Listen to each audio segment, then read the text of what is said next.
Hello students.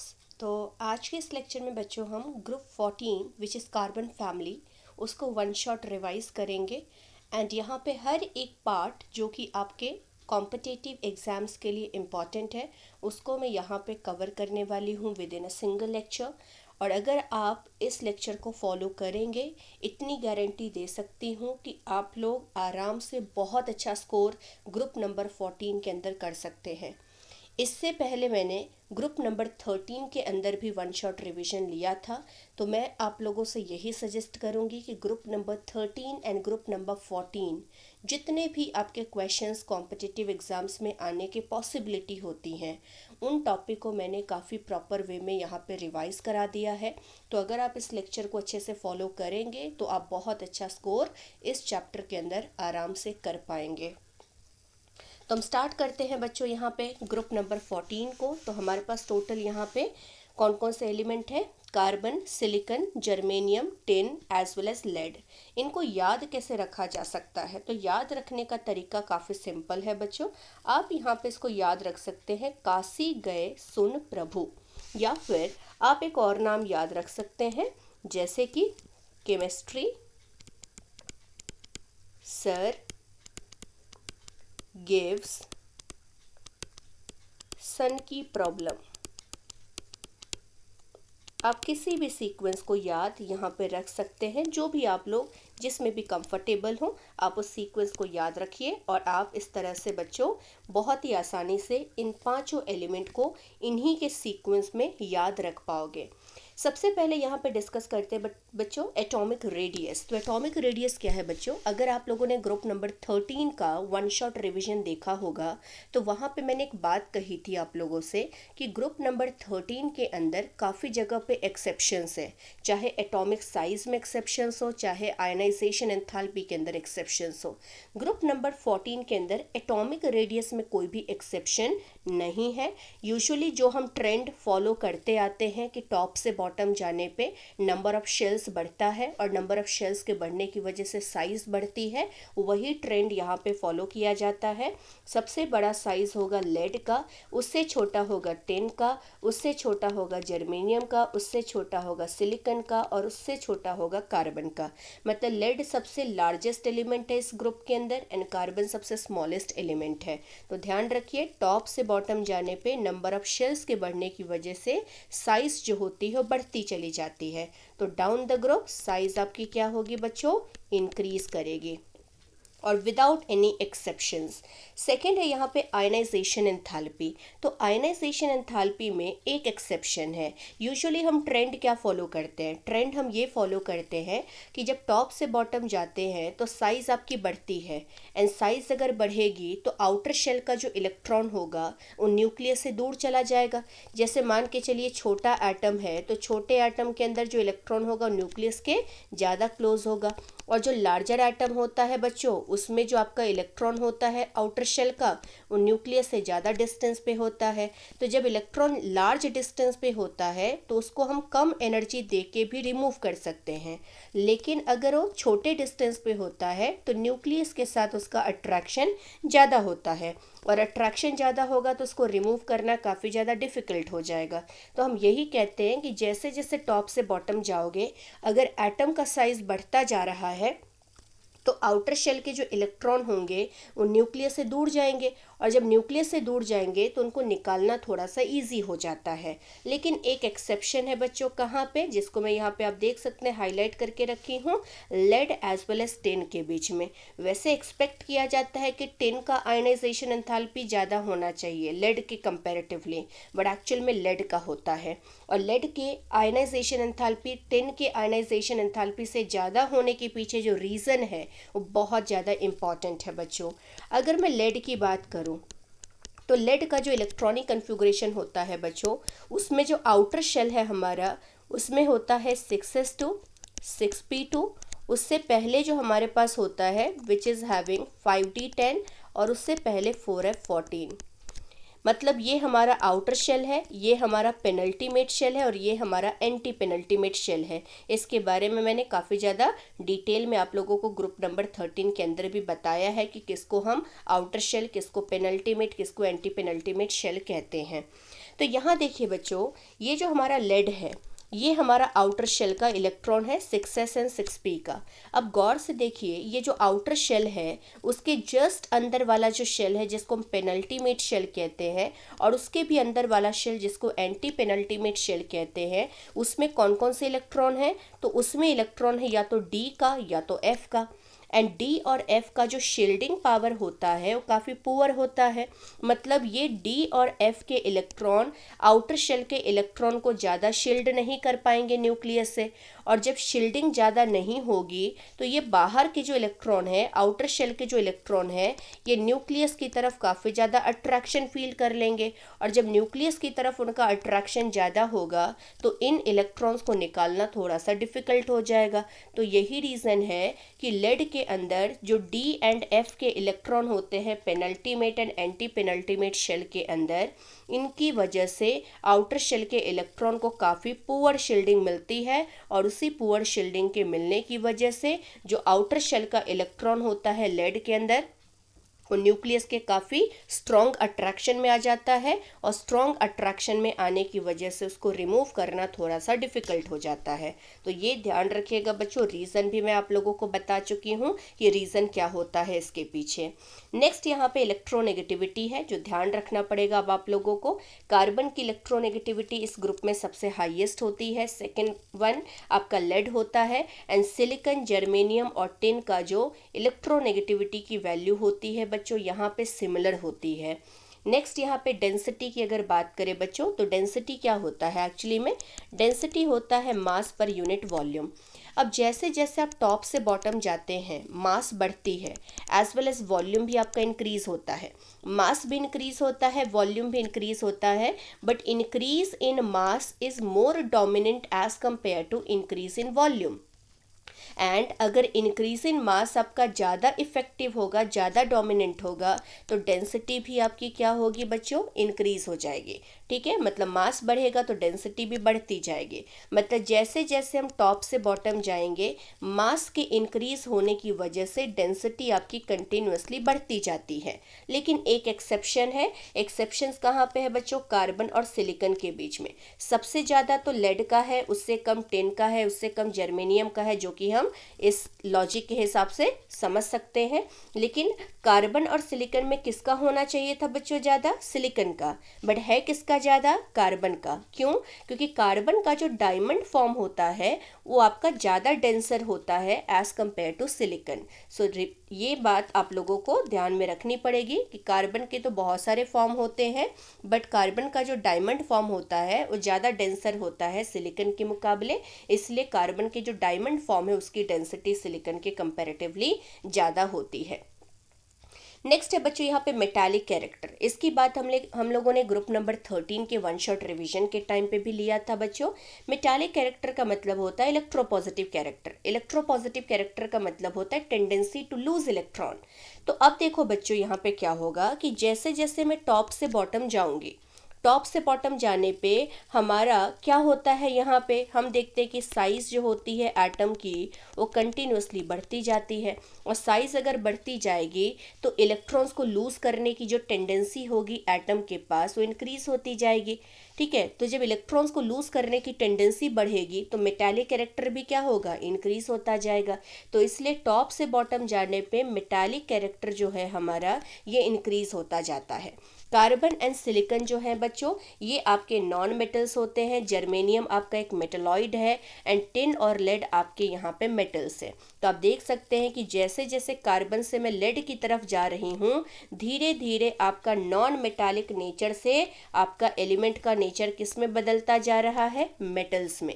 मतलब non metallic nature से आपका सिस्टम किस में जा रहा है? मेटालिक कैरेक्टर की तरफ जा रहा है। मतलब टॉप से बॉटम जाने पे मेटालिक कैरेक्टर आपकी इंक्रीज हो रही है।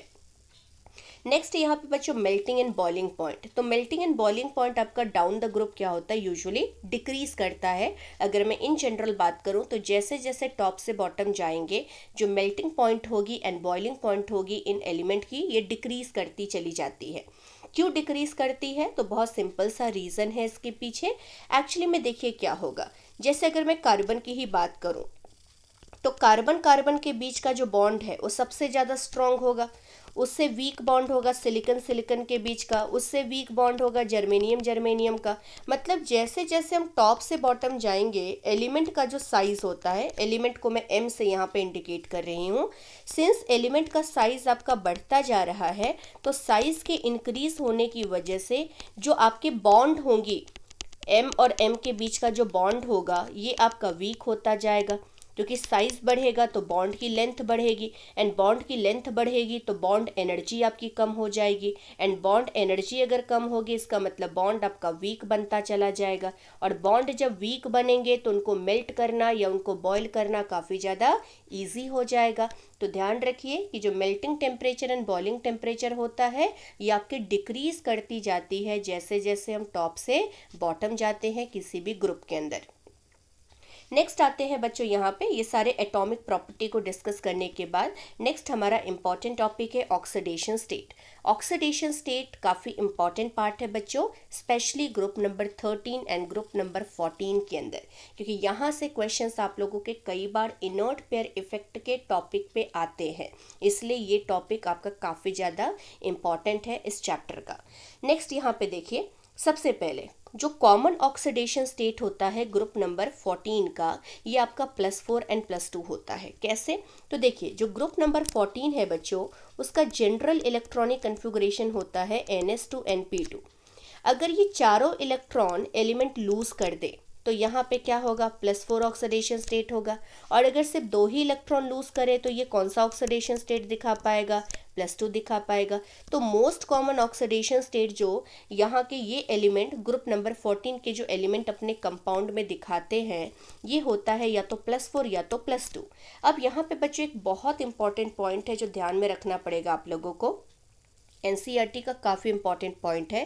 पॉइंट ये है कि compound in +4 oxidation state are usually covalent in nature as sum of the first 4 ionisation enthalpies are very high.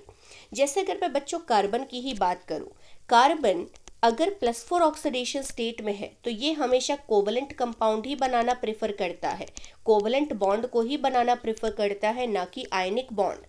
अब यहाँ पे देखिए बच्चों, जब कोवलेंट बॉन्ड बनती है तो कोवलेंट बॉन्ड बनती कैसे है, शेयरिंग ऑफ इलेक्ट्रॉन से। ठीक है, इलेक्ट्रॉन की शेयरिंग करा दीजिए तो आपका कोवलेंट बॉन्ड बनेगा। और अगर आयनिक बॉन्ड बनाना है तो आयनिक बॉन्ड बनाने के लिए इलेक्ट्रॉन को लॉस करना पड़ेगा। अब सपोज अगर हम इमेजिन कर ले थोड़ी देर के लिए कि कार्बन आपका आयनिक कंपाउंड बनाना चाहता है, तो कार्बन अगर आयनिक कंपाउंड +4 में बनाना चाहेगा तो कार्बन को अपना 4 इलेक्ट्रॉन लॉस करना पड़ेगा, क्योंकि +4 में आने के लिए उसको अपने 4 इलेक्ट्रॉन को लॉस करने पड़ेंगे। अब जो 4 इलेक्ट्रॉन बच्चों यहाँ पे है, उसको रिमूव करने के लिए कौन कौन सी एनर्जी हमें देनी पड़ेगी। फर्स्ट इलेक्ट्रॉन को निकालने के लिए I1, सेकेंड को निकालने के लिए I2, तीसरे को निकालने के लिए I3 एंड फोर्थ इलेक्ट्रॉन को हटाने के लिए I4। अब ये जो चारों एनर्जी का जो सम होता है ग्रुप नंबर 14 के एलिमेंट के केस में, वो काफ़ी हाई होता है। मतलब कि ये एलिमेंट अगर +4 ऑक्सीडेशन स्टेट में आयनिक कंपाउंड बनाना चाहेंगे तो +4 में जाने के लिए उनको 4 इलेक्ट्रॉन्स को रिमूव करना पड़ेगा, एंड उनके 4 इलेक्ट्रॉन्स को रिमूव करने के लिए जो सम होगी first, second, third and fourth ionisation enthalpy की, वो काफ़ी ज़्यादा होती है। और इतनी ज़्यादा होती है बच्चों कि ये एलिमेंट कभी भी इलेक्ट्रॉन को लूज करके आयनिक कंपाउंड बनाना प्रेफर नहीं करते हैं, रैदर यहाँ पे क्या करेंगे, ये इलेक्ट्रॉन को शेयरिंग करना पसंद करते हैं। एंड शेयरिंग की वजह से क्या होता है, कोवलेंट बॉन्ड का फॉर्मेशन होता है। इसीलिए यहाँ पे ये पॉइंट काफ़ी इंपॉर्टेंट है बच्चों कि compound in +4 oxidation states are usually covalent in nature as sum of the first 4 ionisation enthalpies are very high. Next point is again very very important बच्चों, स्टेबिलिटी ऑफ +4 ऑक्सीडेशन स्टेट्स। ये मैंने आप लोगों को boron family के अंदर भी ये कंसेप्ट को डिस्क्राइब किया था, वहाँ पे भी रिवाइज दोबारा से करवा दिया था मैंने आप लोगों को, तो एक बार ज़रूर उसको रेफर करें बच्चों कि इनर्ट पेयर इफेक्ट क्या होता है। मैंने कहा था कि इनर्ट पेयर इफेक्ट में क्या होता है, जो हैवी एलिमेंट होती हैं, लास्ट एलिमेंट, जैसे हमारे पास अगर मैं ग्रुप नंबर 13 की ही बात करूं तो हैवीएस्ट एलिमेंट हमारे कौन कौन से हैं, जैसे थैलियम हो गया। तो थैलियम के केस में जो आउटर शेल होता है, उस आउटर शेल का जो NS इलेक्ट्रॉन होता है, जैसे अभी मैंने क्या कहा, जनरल इलेक्ट्रॉनिक कन्फ्यूगरेशन आपका कार्बन फैमिली का होता है NS2 NP2। अगर मैं बोरॉन फैमिली की बात करूं तो लास्ट एलिमेंट जो थैलियम है, उस थैलियम के अंदर जो आउटर शेल का NS2 का इलेक्ट्रॉन है, ये केमिकल रिएक्शन में पार्टिसिपेट करना बंद कर देता है।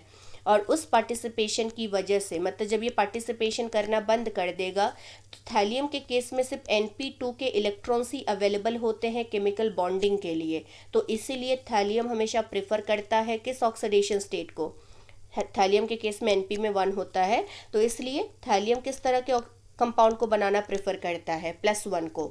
लेकिन अगर मैं यहाँ पे कार्बन फैमिली के अंदर आऊँ तो कार्बन फैमिली में हमारा हैवी एलिमेंट कौन है, लेड है।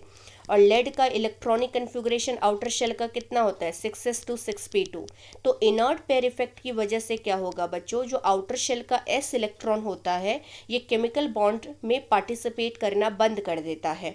और इस बंद करने की वजह से सिर्फ और सिर्फ यहाँ पे लेड के अंदर कौन से इलेक्ट्रॉन पार्ट ले पाएंगे, 6p2।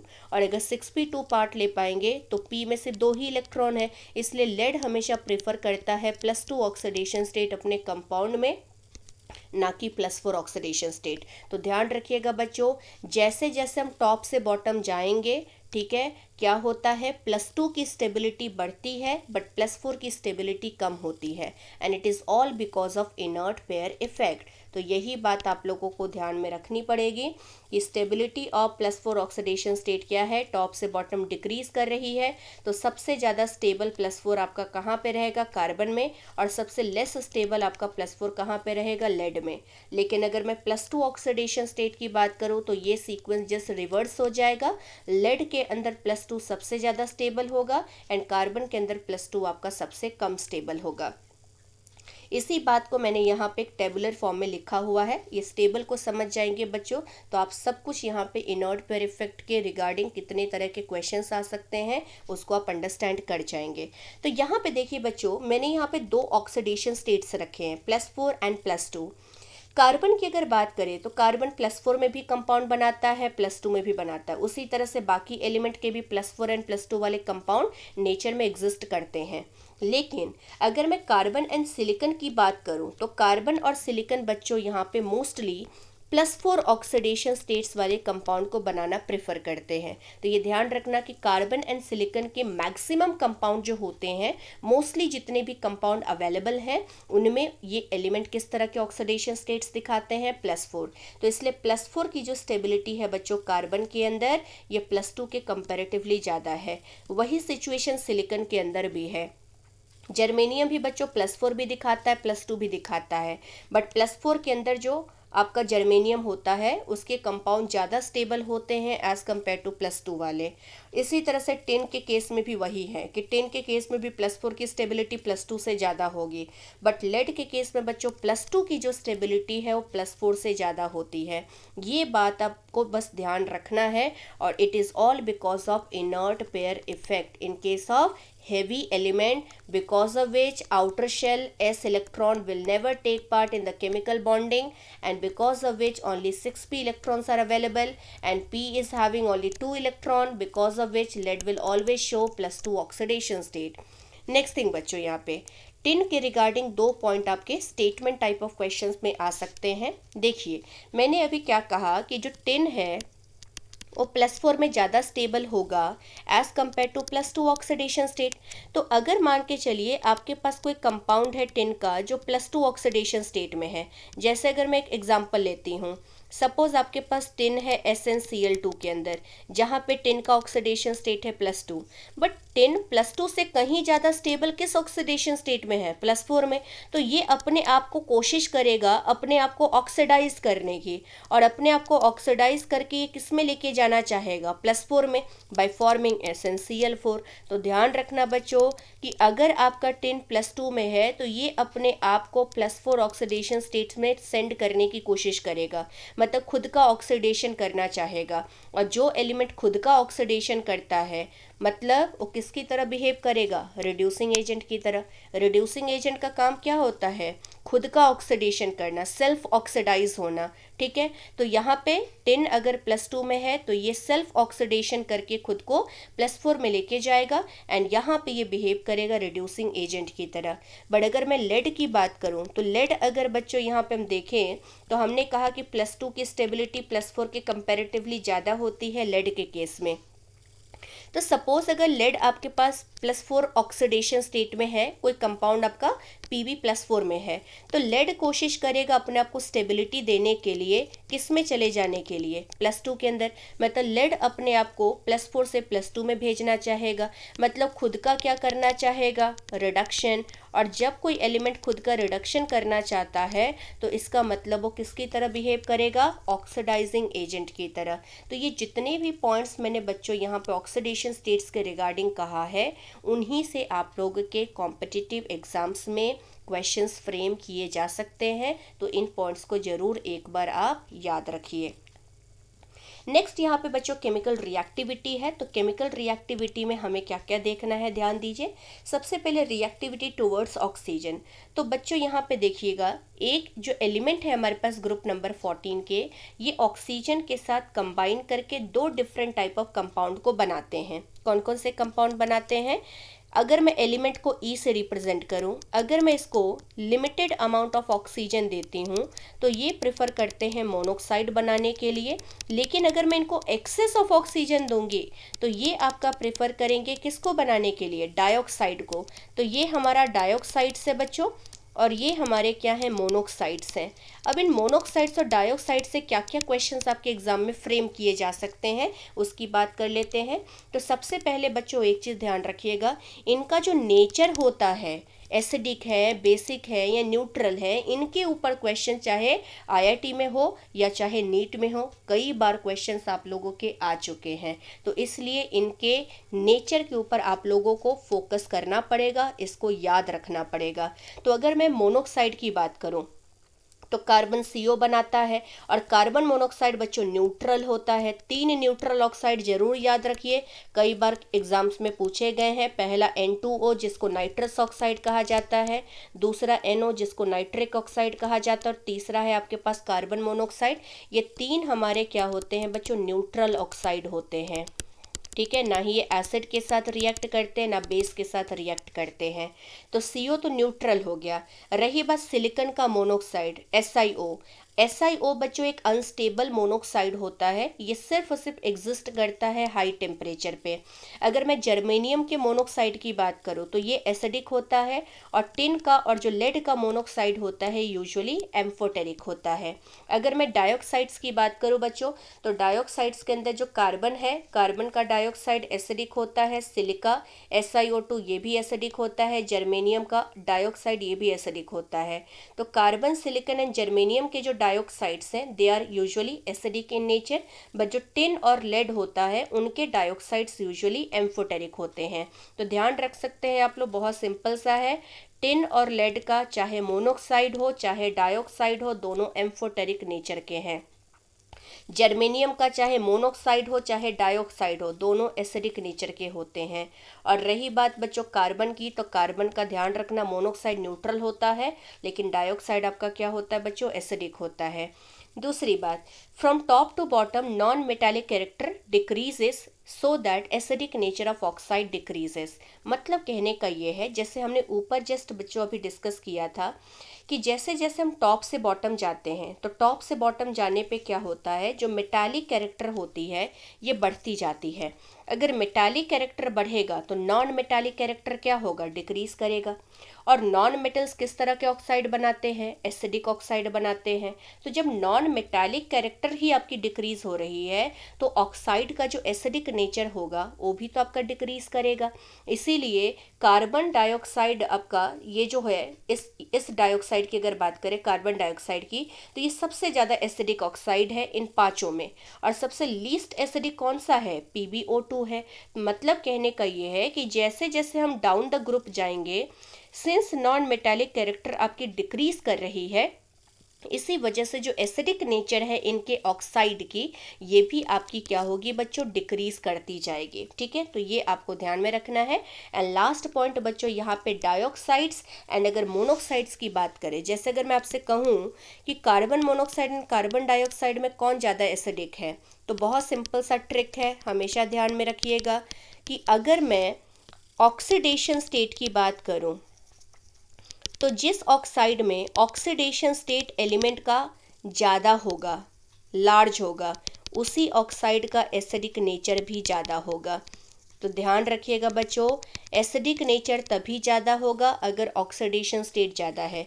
तो यहाँ आपका कार्बन +2 में है, यहाँ पे +4 में है, तो +4 वाला जो आपका ऑक्साइड है वो ज़्यादा एसिडिक होगा। उसी तरह से अगर मैं जर्मेनियम की बात करूँ, GeO एंड GeO2, यहाँ जर्मेनियम +2 में है, यहाँ +4 में है, तो +4 वाला ज़्यादा एसिडिक होगा एज कम्पेयर टू +2। तो ये सिंपल सा ट्रिक आप याद रख सकते हैं। More will be the oxidation state, more will be the acidic nature of the oxide. That is why what I have written, dioxides are more acidic than their corresponding monoxides. Next बच्चों यहाँ पे ऊपर हमने discuss की reactivity towards oxygen, मतलब oxygen के साथ किस तरह से एलिमेंट आपका रिएक्शन दिखाता है। नेक्स्ट यहाँ पे हम डिस्कस करेंगे वाटर के साथ रिएक्टिविटी। तो वाटर के साथ किस तरह से रिएक्टिविटी यहाँ पे ये सारे एलिमेंट शो करते हैं, उसकी बात कर लेते हैं। तो सबसे पहले ध्यान रखिए, जो कार्बन है, सिलिकॉन है, जर्मेनियम है, इनका पानी के साथ, वाटर के साथ कोई भी रिएक्शन नहीं होता है। They are not at all affected by water, या फिर हम कह सकते हैं they will not show any kind of reaction with water. Second one, अगर मैं टिन की बात करूं बच्चों, तो टिन यहाँ पे ध्यान रखिएगा, जो टिन है हमारा, ये हाईली इलेक्ट्रोपॉजिटिव एलिमेंट नहीं है, तो इसीलिए ये कोल्ड वाटर के साथ रिएक्शन नहीं करता है, ये प्रेफर करता है स्टीम के साथ रिएक्शन करना। कोल्ड वाटर के साथ बच्चों रिएक्शन कौन दिखाते हैं? हाईली इलेक्ट्रोपॉजिटिव एलिमेंट, जैसे कि S ब्लॉक के एलिमेंट, उसमें भी कुछ एक्सेप्शंस हैं, जैसे मैग्नीशियम नहीं दिखाता है कोल्ड वाटर के साथ रिएक्शन, लिथियम नहीं दिखाता है, या फिर हम बेरिलियम को कह सकते हैं कि वो भी आपका कोल्ड वाटर के साथ रिएक्शन नहीं दिखाते हैं। बट बाकी जितने भी रेस्ट अदर आपके S ब्लॉक के एलिमेंट है, ये आपका कोल्ड वाटर के साथ भी रिएक्शन दे देते हैं, क्योंकि वो हाईली इलेक्ट्रोपॉजिटिव एलिमेंट है, हाईली रिएक्टिव एलिमेंट है। लेकिन जो टिन का इलेक्ट्रोपॉजिटिव नेचर होता है वो थोड़ा सा कम होता है, इसीलिए अगर ये वाटर के साथ रिएक्शन करेगा तो वाटर यहाँ पे स्टीम के फॉर्म में होना चाहिए। तो स्टीम के साथ आपका टिन रिएक्ट करेगा बच्चों, और टिन रिएक्ट करके SnO2 देता है along with हाइड्रोजन गैस। क्योंकि टिन क्या है बच्चों, यहाँ पे हमने जस्ट ऊपर सबसे स्टार्टिंग में टिन के बारे में बात की थी। टिन हमारा क्या होता है बताइए, किस तरह का एलिमेंट है? टिन आपका मेटल्स है, और अगर मेटल्स है तो मेटल की खासियत क्या होती है कि अगर वो वाटर के साथ रिएक्शन करेगा तो हाइड्रोजन गैस को रिलीज करेगा। तो टिन आपका बच्चों H2 गैस को रिलीज कर देता है by forming it's corresponding oxide. SnO2 का एक और नाम है बच्चों, ध्यान रख सकते हैं, cassiterite. This is the very important ore of tin. Next यहाँ पे लेड की बात करें तो ये 2 लाइन के ऊपर, भले ही फर्स्ट लाइन आपको याद ना हो, लेकिन ये लास्ट 2 लाइन आपको जरूर याद रखना है। इनको पक्का अपने दिमाग में रखिए, क्योंकि इनसे क्वेश्चंस आने के चांसेस काफ़ी ज़्यादा होते हैं। पहली बात, टिन आपका नॉर्मल वाटर के साथ रिएक्शन नहीं दिखाता है, ये सिर्फ और सिर्फ स्टीम के साथ रिएक्शन दिखाता है, एंड स्टीम के अंदर ये क्या करेगा? हाइड्रोजन गैस को रिलीज करेगा। दूसरी बात यहाँ पे क्या ध्यान में रखना है बच्चों, लेड के रिगार्डिंग। तो लेड में आपको ये याद रखना है बच्चों कि जो लेड होता है ये आपका वाटर के साथ रिएक्शन नहीं दिखाता है, क्योंकि वाटर के प्रेजेंस में लेड अपने सरफेस पे एक ऑक्साइड लेयर की कोटिंग बना लेता है, और उस कोटिंग की वजह से लेड का वाटर के साथ कोई भी रिएक्शन नहीं देखा गया है। सो हम ये कह सकते हैं कि lead is inert towards water because of the formation of an oxide layer on its surface. Next यहाँ पे बच्चों रिएक्टिविटी टुवर्ड्स हाइड्रोजन की अगर बात करें तो देखिए कार्बन जो है बच्चों ये हाइड्रोजन के साथ रिएक्ट करके काफ़ी तरह के हाइड्राइड बनाता है। हाइड्राइड हम किसको कहते हैं? The compound which is obtained by combining an element with hydrogen. कोई भी एलिमेंट जब हाइड्रोजन के साथ कंबाइन करके जो भी कंपाउंड बनाता है उसको हम हाइड्राइड कहते हैं। और हाइड्राइड, कार्बन के हाइड्राइड को क्या कहा जाता है? हाइड्रोकार्बन। जैसे अगर मैं ब्यूटेन की बात करूँ C4H10, या फिर मैं पेंटेन की बात करूँ C5H12, अगर मैं ब्यूटीन की बात करूँ C4H8, या फिर मैं प्रोपीन की बात करूँ C3H6। तो इस तरह से जो भी हमारे कंपाउंड हैं जहाँ पे कार्बन आपका हाइड्रोजन के साथ कंबाइन करके हाइड्राइड बना रहा है, इसी को हम हाइड्रोकार्बन कहते हैं। अब यहाँ पे क्वेश्चंस क्या आएगा बच्चों? ये तो मैंने आपको कहा कि हाइड्रोकार्बन हाइड्राइड मतलब हाइड्रोजन के साथ एलिमेंट रिएक्शन करके किस तरह के कंपाउंड बनाते हैं, बट क्वेश्चंस कहाँ से फ्रेम किए जा सकते हैं? क्वेश्चन फ्रेम किया जा सकता है थर्मल स्टेबिलिटी के ऊपर। तो बच्चों बहुत सिंपल है, इसको याद रखना, आपको रट्टा नहीं मारना पड़ेगा, बस कंसेप्ट को समझ जाइए। ताकि आप कंसेप्ट समझ जाएंगे तो आपसे कभी भी एग्जाम में गलती होने के चांस नहीं रहेगी। सबसे पहले बच्चों यहाँ पे आप एक चीज़ नोटिस कीजिए, जो कार्बन है यहाँ पे हाइड्रोजन के साथ है, मतलब hydrogen is connected to carbon. यहाँ पे सिलिकन के साथ है हाइड्रोजन, यहाँ पे जर्मेनियम के साथ है हाइड्रोजन का बॉन्ड, यहाँ पे टिन के साथ है हाइड्रोजन का बॉन्ड, और यहाँ पे लेड के साथ है हाइड्रोजन का बॉन्ड। हाइड्रोजन हर जगह पे फिक्स है, हर जगह पे कॉमन है, राइट। लेकिन एक चीज़ नोटिस कीजिए, यहाँ पे अगर मैं हाइड्रोजन को सपोज इस साइड इतने छोटे से साइज से रिप्रेजेंट कर देती हूँ।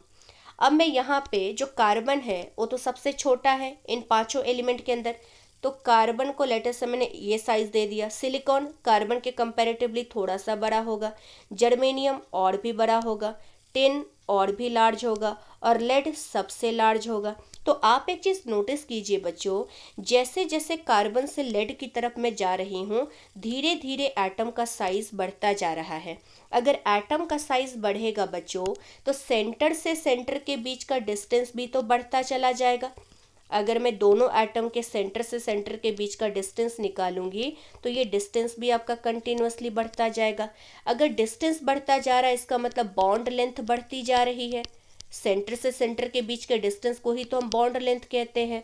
तो एटम के साइज बढ़ने की वजह से बॉन्ड लेंथ बढ़ती जा रही है।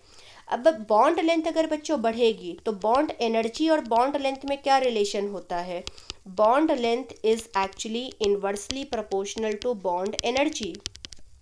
मतलब अगर बॉन्ड लेंथ बढ़ रहा है तो बॉन्ड एनर्जी कम होगी। अब बॉन्ड एनर्जी अगर कम होगी बच्चों तो इसका मतलब स्टेबिलिटी भी कम होगी, क्योंकि बॉन्ड एनर्जी और स्टेबिलिटी जो होती हैं वो डायरेक्टली प्रोपोर्शनल होती हैं। क्यों बच्चों? क्योंकि अगर बॉन्ड एनर्जी ज़्यादा है इसका मतलब बॉन्ड को ब्रेक करने के लिए ज़्यादा एनर्जी देनी पड़ेगी। अगर ज़्यादा एनर्जी आप दे रहे हो इसका मतलब बॉन्ड आपका स्टेबल है, तभी तो ज़्यादा एनर्जी को डिमांड कर रहा है। और अगर बॉन्ड एनर्जी कम है, किसी बॉन्ड को तोड़ने के लिए अगर कम एनर्जी लग रही है इसका मतलब बॉन्ड आपका वीक होगा, और बॉन्ड वीक है तो इसका मतलब क्या हुआ? वो कम स्टेबल हुआ। तो यहाँ पे अगर बच्चों यही लॉजिक अगर मैं लगा दूँ तो इस लॉजिक के बेसिस पे मुझे बताइए सबसे ज़्यादा स्टेबल बॉन्ड कौन सा होगा? कार्बन हाइड्रोजन का, क्योंकि इसके अंदर बॉन्ड लेंथ सबसे छोटा है। बॉन्ड लेंथ अगर स्मॉल होगा तो बॉन्ड एनर्जी ज़्यादा, एंड बॉन्ड एनर्जी ज़्यादा मतलब स्टेबिलिटी ज़्यादा। तो सबसे ज़्यादा स्टेबल आपका कौन सा कंपाउंड होगा? CH4 होगा, क्योंकि वहाँ पे कार्बन हाइड्रोजन के बॉन्ड सबसे ज़्यादा स्ट्रॉन्ग है, सबसे ज़्यादा एनर्जी इसी बॉन्ड को ब्रेक करने के लिए लगेगी, इसलिए CH4 की स्टेबिलिटी सबसे ज़्यादा। After that SiH4, after that GH4, उससे कम आपका SnH4 होगा, और सबसे अनस्टेबल यहाँ पे कौन सा कंपाउंड होगा बच्चों? PbH4 होगा। नेक्स्ट यहाँ पे हम बात करेंगे रिएक्टिविटी टुवर्ड्स हैलोजन। ये जो हमने डिस्कस किया that was reactivity towards hydrogen. Next हमारा टॉपिक है कि हैलोजन के साथ रिएक्टिविटी किस तरह से ये सारे एलिमेंट दिखाते हैं। तो बच्चों यहाँ पे ध्यान दो चीज़ों का रखना है जिसके ऊपर क्वेश्चंस, वैसे तो ये सारे पॉइंट्स जो मैंने इंक्लूड किया है इन सभी पॉइंट पे कभी ना कभी क्वेश्चंस आपके कॉम्पिटिटिव एग्जाम्स में आ चुके हैं। ऐसा एक भी पॉइंट नहीं है जहां से क्वेश्चंस आपके नहीं आए हुए हैं। मैंने हर एक पॉइंट वही इस स्लाइड के अंदर इंक्लूड किया है जो आपके कभी ना कभी कॉम्पिटिटिव एग्जाम्स में आ चुके हैं या फिर आने के पॉसिबिलिटी होंगे। सबसे पहले जो एलिमेंट है बच्चों, ये दो तरह के हैलाइड बनाता है। हैलोजन के साथ जब रिएक्शन करता है तो दो तरह के हैलाइड बनाता है। एक आपका +2 में EX2 टाइप, जिसको हम डाई हैलाइड कहते हैं। यहाँ पे एलिमेंट का ऑक्सीडेशन स्टेट +2 है और यहाँ पे एलिमेंट का ऑक्सीडेशन स्टेट +4 है। तो अगर एलिमेंट आपका X2 के साथ कंबाइन करके EX2 टाइप का कंपाउंड बनाएगा, इसको डाई हैलाइड कहा जाता है। और अगर EX4 टाइप का कंपाउंड बनाता है तो इसको टेट्रा हैलाइड कहा जाता है। एक एक्सेप्शन बस ध्यान में रखिएगा, जहाँ से क्वेश्चंस आपके काफ़ी ज़्यादा पूछे जाते हैं। एक्सेप्शंस क्या है? जितने भी टेट्रा हैलाइड हैं सारे एग्जिस्ट करते हैं with the exception of these two. ये दोनों को छोड़ के बाकी सारे टेट्रा हैलाइड्स आपके एग्जिस्ट करते हैं। और ये दोनों क्यों नहीं एग्जिस्ट करते हैं उसको हम इस थर्ड पॉइंट के अंदर अंडरस्टैंड कर लेंगे। सबसे पहले यहाँ पे बच्चों स्टेबिलिटी की बात कर लेते हैं। तो जो रीज़न बच्चों मैंने ऊपर दिया, सेम रीज़न आपको यहाँ पे भी देना है और सेम लॉजिक को यूज़ करके आप इसको भी याद रख सकते हो। यहाँ पे भी आपसे गलती नहीं होगी। बहुत सिंपल सा कंसेप्ट है बच्चों। यहाँ पे हैलोजन कार्बन से है, हम टेट्रा हैलाइड के स्टेबिलिटी की बात कर रहे हैं। तो पहले वाले कंपाउंड में कार्बन के साथ हैलोजन है, दूसरे वाले कंपाउंड में सिलिकॉन के साथ हैलोजन है, थर्ड वाले कंपाउंड में जर्मेनियम के साथ हैलोजन है, फोर्थ कंपाउंड में टिन के साथ है और लास्ट कंपाउंड में पीबी के साथ है, लेड के साथ है। अब जैसा लॉजिक हमने ऊपर दिया कि हैलोजन का साइज़ तो बच्चों फिक्स है यहाँ पे, लेकिन जैसे जैसे मैं कार्बन से लेड की तरफ जाऊँगी धीरे धीरे एटम का साइज़ बढ़ेगा। एटम के साइज़ बढ़ेंगे तो इसका मतलब बॉन्ड की लेंथ बढ़ेगी और बॉन्ड की लेंथ बढ़ेगी तो बॉन्ड एनर्जी आपकी कम हो जाएगी। और बॉन्ड एनर्जी अगर कम होगी बच्चों तो इसका मतलब बॉन्ड वीक होता जाएगा और बॉन्ड वीक होता जाएगा तो स्टेबिलिटी भी कम होती चली जाएगी। तो इसलिए सबसे ज़्यादा थर्मल स्टेबल आपका कौन सा होगा बच्चों? CX होगा, फिर उसके बाद SiX का होगा, मतलब CX4 सबसे ज़्यादा stable, after that SiX4, then आपका GX4, देन आपका SNX4 एंड सबसे अनस्टेबल कंपाउंड आपका कौन सा होगा बच्चों? PbX4 होगा। अगर मैं सिर्फ कार्बन के ही टेट्रा हैलाइड को आपस में कंपेयर करूं, फिर से सेम लॉजिक दे सकते हो। यहाँ पे देखो बच्चों, कार्बन अब आपका फिक्स हो चुका है चारों कंपाउंड में, लेकिन अब हैलोजन का साइज बढ़ता जा रहा है। एक बार आपका बॉन्डेड है फ्लोरीन, दूसरी बार बॉन्डेड है ब्रोमीन, तीसरी बार बॉन्डेड है आपका क्लोरीन और एक आपका बॉन्डेड है कार्बन और आई के बीच में। सबसे ज़्यादा बॉन्ड का लेंथ कहाँ पे होगा? तो C और I के बीच में होगा। उससे छोटा CBr, उससे भी छोटा CCl और सबसे छोटा बॉन्ड कहाँ पे होगा? कार्बन और F के बीच में। अगर बॉन्ड आपके स्मॉल हैं, बॉन्ड अगर आपके स्मॉल हैं तो इसका मतलब आपका बॉन्ड एनर्जी क्या होगा? बॉन्ड अगर स्मॉल है मतलब यहाँ पे बॉन्ड लेंथ अगर छोटा है, अगर एटम स्मॉल होते हैं तो बॉन्ड लेंथ आपका कम होता है एंड बॉन्ड लेंथ अगर कम होता है तो बॉन्ड एनर्जी क्या होगी बच्चों? ज़्यादा होगी और बॉन्ड एनर्जी ज़्यादा होगी तो स्टेबिलिटी ज़्यादा होगी। तो इसीलिए CF4 सबसे ज़्यादा स्टेबल है, CI4 आपका सबसे अनस्टेबल है। नेक्स्ट यहाँ पे ये जो पॉइंट मैंने ऊपर कहा था बच्चों एक्सेप्शंस के रिगार्डिंग, उसी पॉइंट को ये एक्सप्लेन कर रहा है। पॉइंट क्या कह रहा है बच्चों कि ये जो PbI4 है ये एग्जिस्ट इस वजह से नहीं करता है क्योंकि PbI4 के अंदर जो I है उसका ऑक्सीडेशन स्टेट है -1 और I- जिसको हम आयोडाइड आयन कहते हैं ये काफ़ी अच्छा रिड्यूसिंग एजेंट होता है। और ये इतना अच्छा रिड्यूसिंग एजेंट है कि ये लेड को क्या करता है इसी कंपाउंड के अंदर +4 से रिड्यूस करके +2 में सेंड कर देता है बाय फॉर्मिंग PbI2। मतलब ये I नेगेटिव Pb+4 को +2 में रिड्यूस कर देता है, मतलब ये बहुत ही अच्छा रिड्यूसिंग एजेंट है। ठीक है, तो इस स्ट्रॉन्ग रिड्यूसिंग एजेंट ने क्या किया? लेड को +4 से +2 में रिड्यूस कर दिया। तो एक तो ये रीज़न हो गया और दूसरी बात हम ये भी कह सकते हैं कि जो लेड है हमारा वो इनर्ट पेयर इफेक्ट की वजह से +2 में ज़्यादा स्टेबल होता है, इस वजह से भी वो +4 में अनस्टेबल होगा और वो +2 में रहना ज़्यादा पसंद करेगा। दैट इज़ वाई PbI4 का एग्जिस्टेंस नहीं होता है। तो ये बात आपको ध्यान में रखना पड़ेगा। नेक्स्ट ये पॉइंट बच्चों रिसेंटली आप लोगों के नीट के एग्जाम्स में पूछे गए थे। पिछले 5 साल में एक बार ये क्वेश्चंस आ चुका है। आप लोगों के बहुत इंपॉर्टेंट पॉइंट थे, स्टेटमेंट टाइप ऑफ क्वेश्चंस में आया हुआ क्वेश्चन है ये। पॉइंट क्या है बच्चों कि जितने भी हैलाइड हैं, जितने भी टेट्रा हैलाइड है, स्पेशली मैं किस हैलाइड की बात कर रही हूँ, टेट्रा हैलाइड्स की। तो जितने भी टेट्रा हैलाइड्स हैं यूजुअली किस नेचर के होते हैं, कोवलेंट नेचर के होते हैं। सभी जो आपके टेट्रा हैलाइड्स हैं सभी के अंदर कोवलेंट कैरेक्टर होती हैं, लेकिन एक्सेप्शन है टिन का टेट्राफ्लोराइड एंड लेड का टेट्राफ्लोराइड। जो टिन टेट्राफ्लोराइड है एंड लेड का जो टेट्राफ्लोराइड है ये यूजुअली आपके कोवलेंट ना होके किस नेचर के होते हैं, आयनिक नेचर के होते हैं। और इनके अंदर आयनिक कैरेक्टर क्यों ज़्यादा होती है, क्योंकि टिन और एफ के बीच में या लेड और एफ के बीच में इलेक्ट्रोनेगेटिविटी की डिफरेंस काफ़ी ज़्यादा होती है। और जहाँ पे इलेक्ट्रोनेगेटिविटी का डिफरेंस बच्चों काफ़ी ज़्यादा आ जाता है, उस कंपाउंड के अंदर जो आयनिक कैरेक्टर होती है वो काफ़ी ज़्यादा आ जाती है। और आयनिक कैरेक्टर ज़्यादा आने की वजह से वहाँ पे कोवलेंट का जो कैरेक्टर होता है वो काफ़ी ज़्यादा रिड्यूस हो जाता है। तो यही ध्यान रखिएगा आप लोग कि जितने भी टेट्रा हैलाइड है all are usually covalent in nature with the exception of tin as well as lead, क्योंकि टिन और लेड का जो टेट्राफ्लोराइड होता है वो आपके आयनिक नेचर के होते हैं because of high electronegativity difference. This point is also very very very important बच्चों।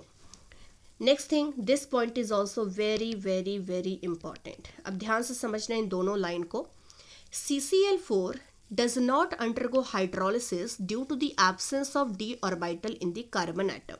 एक चीज़ ध्यान रखिएगा बच्चों, जैसे अगर मैं कह रही हूँ कि CCl4 आपका वाटर के साथ रिएक्शन नहीं दिखा रहा है, तो रीज़न ये है क्योंकि वाटर के पास क्या होता है, लोन पेयर। अब सपोज वाटर को क्या करना है, इस CCl4 के साथ रिएक्शन करना है, तो रिएक्शन तभी होगा जब ये वाटर अपना लोन पेयर इस CCl4 को डोनेट कर पाएगा। अब कार्बन के पास ऑलरेडी इसकी चारों वैलेंसी कंप्लीट है, कार्बन ऑलरेडी 4 बॉन्ड बना चुका है एंड हमें पता है कि कार्बन के आउटर शेल में इलेक्ट्रॉन कितने होते हैं, इसका इलेक्ट्रॉनिक कन्फिगरेशन होता है 1s2 2s2 2p2। तो इसके आउटर शेल में बच्चों 2s एंड 2p है एंड 2s एंड 2p के अंदर अगर मैं टोटल ऑर्बिटल काउंट कर लूँ तो टोटल ऑर्बिटल मेरे पास कितने हैं, 4 ऑर्बिटल है। 2d ऑर्बिटल तो पॉसिबल ही नहीं होता है। तो 4 ऑर्बिटल की हेल्प से कार्बन ऑलरेडी 4 बॉन्ड बना चुका है, तो कार्बन के पास कोई वैकेंट ऑर्बिटल तो है नहीं और 2d ऑर्बिटल तो कोई एग्जिस्ट ही नहीं करता है नेचर में, तो इसलिए इसके पास वैकेंट d ऑर्बिटल भी नहीं है। तो ना इसके पास कोई वैकेंट p है और ना ही इसके पास कोई वैकेंट d है। तो जब इसके पास ऑर्बिटल ही नहीं होगा बच्चों तो वाटर अपना लोन पेयर देगा किसे, तो इसीलिए वाटर के साथ CCl4 का कोई भी हाइड्रोलिसिस का मतलब होता क्या है, रिएक्शन विथ वाटर।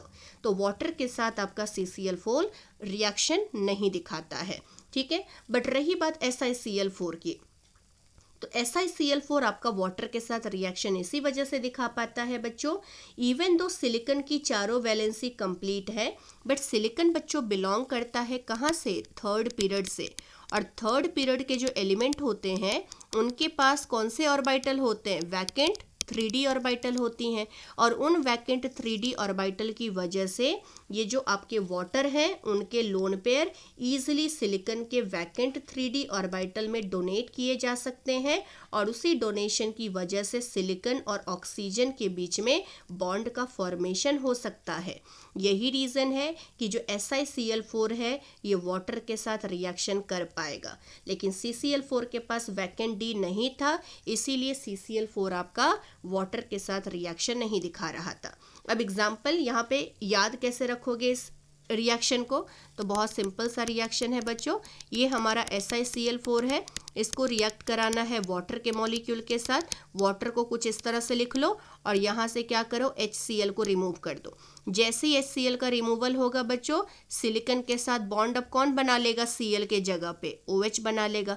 उसी तरह से और कितने Cl है इसके पास, 3 और Cl है, तो 3 बार और वाटर मॉलिक्यूल को लेके आ जाओ और तीनों हाइड्रोजन को क्या करो, एक एक Cl दे दो और 3 HCl निकाल दो और सभी Cl के जगह पे क्या लगा दो, एक एक OH लगा दो। तो ये हमारा कंपाउंड बनता है जिसको हम क्या कहते हैं बच्चों, सिलिसिक एसिड कहते हैं। तो सिलिसिक एसिड हमारा मेन प्रोडक्ट बनता है जब SiCl4 को हम हाइड्रोलाइज करते हैं।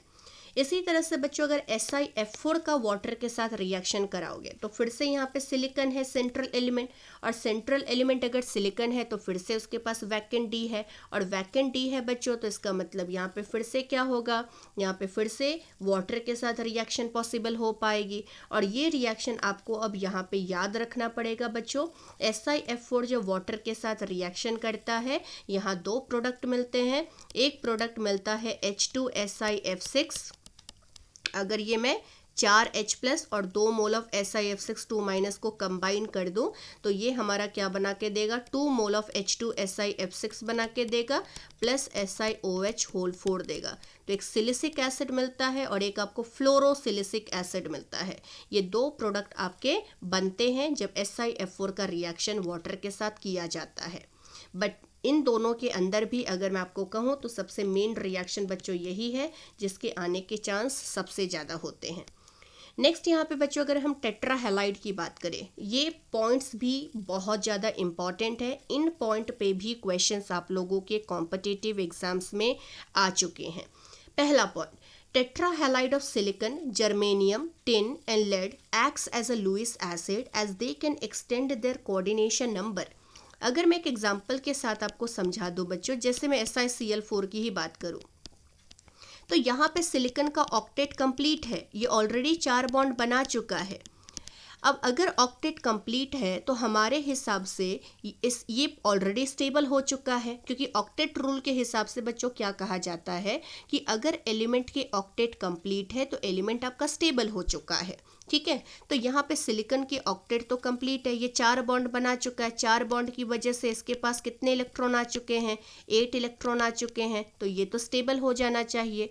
और जो लुईस एसिड होती हैं, लुईस एसिड हम किसको कहते हैं बच्चों, लुईस एसिड उसको कहा जाता है जो इलेक्ट्रॉन पेयर को रिसीव करता हो, जो इलेक्ट्रॉन पेयर एक्सेप्टर हो, उसको हम लुईस एसिड कहते हैं। तो SiCl4 का ऑक्टेट कंप्लीट होने के बावजूद इसके पास क्या होता है, वैकेंट 3d ऑर्बिटल होता है, जो कि हमने ऊपर डिस्कस किया। तो अगर इसके पास वैकेंट 3d ऑर्बिटल है तो इसके पास टेंडेंसी है इलेक्ट्रॉन पेयर को रिसीव करने की, और जब ये इलेक्ट्रॉन पेयर को रिसीव कर पाएगा तो इसका मतलब SiCl4 आपका किसकी तरह बिहेव करेगा बच्चों, लुईस एसिड की तरह। तो यहाँ पे कहने का ये मतलब है कि अगर आपका सिलिकॉन का कंपाउंड, जर्मेनियम का कंपाउंड, लेड का कंपाउंड या टिन का कंपाउंड, अगर इसका ऑक्टेट भी कंप्लीट है फिर भी उसके पास वैकेंट 3d ऑर्बिटल होने की वजह से उसके पास इलेक्ट्रॉन को रिसीव करने की जो टेंडेंसी होती है, उसी की वजह से इनके जो कंपाउंड होते हैं, इनके जो टेट्राहेलाइड्स होते हैं, वो किसकी तरह बिहेव करते हैं, लुईस एसिड की तरह। ये पॉइंट आपको ध्यान में रखना है। लेकिन CCl4 बच्चों लुईस एसिड की तरह बिहेव नहीं कर सकता है, क्योंकि रीज़न मैंने ऊपर दे दिया था आप लोगों को कि CCl4 में जो कार्बन होती है उसके पास वैकेंट 3d ऑर्बिटल नहीं होती है, या वैकेंट 2d ऑर्बिटल तो पॉसिबल ही नहीं होती है। और जब वैकेंट d ऑर्बिटल होगा ही नहीं तो यहाँ पे वो इलेक्ट्रॉन पेयर को रिसीव नहीं कर पाएगा, और जब इलेक्ट्रॉन पेयर को रिसीव नहीं कर पाएगा तो ये लुईस एसिड की तरह बिहेव नहीं कर पाएगा। इसी तरह से बच्चों इस लाइन के ऊपर कई बार क्वेश्चंस आप लोगों के कॉम्पिटिटिव एग्जाम्स में आ चुके हैं। पॉइंट क्या है, SiCl6 -2 डज नॉट एग्जिस्ट, ये आपका एग्जिस्ट नहीं करता है।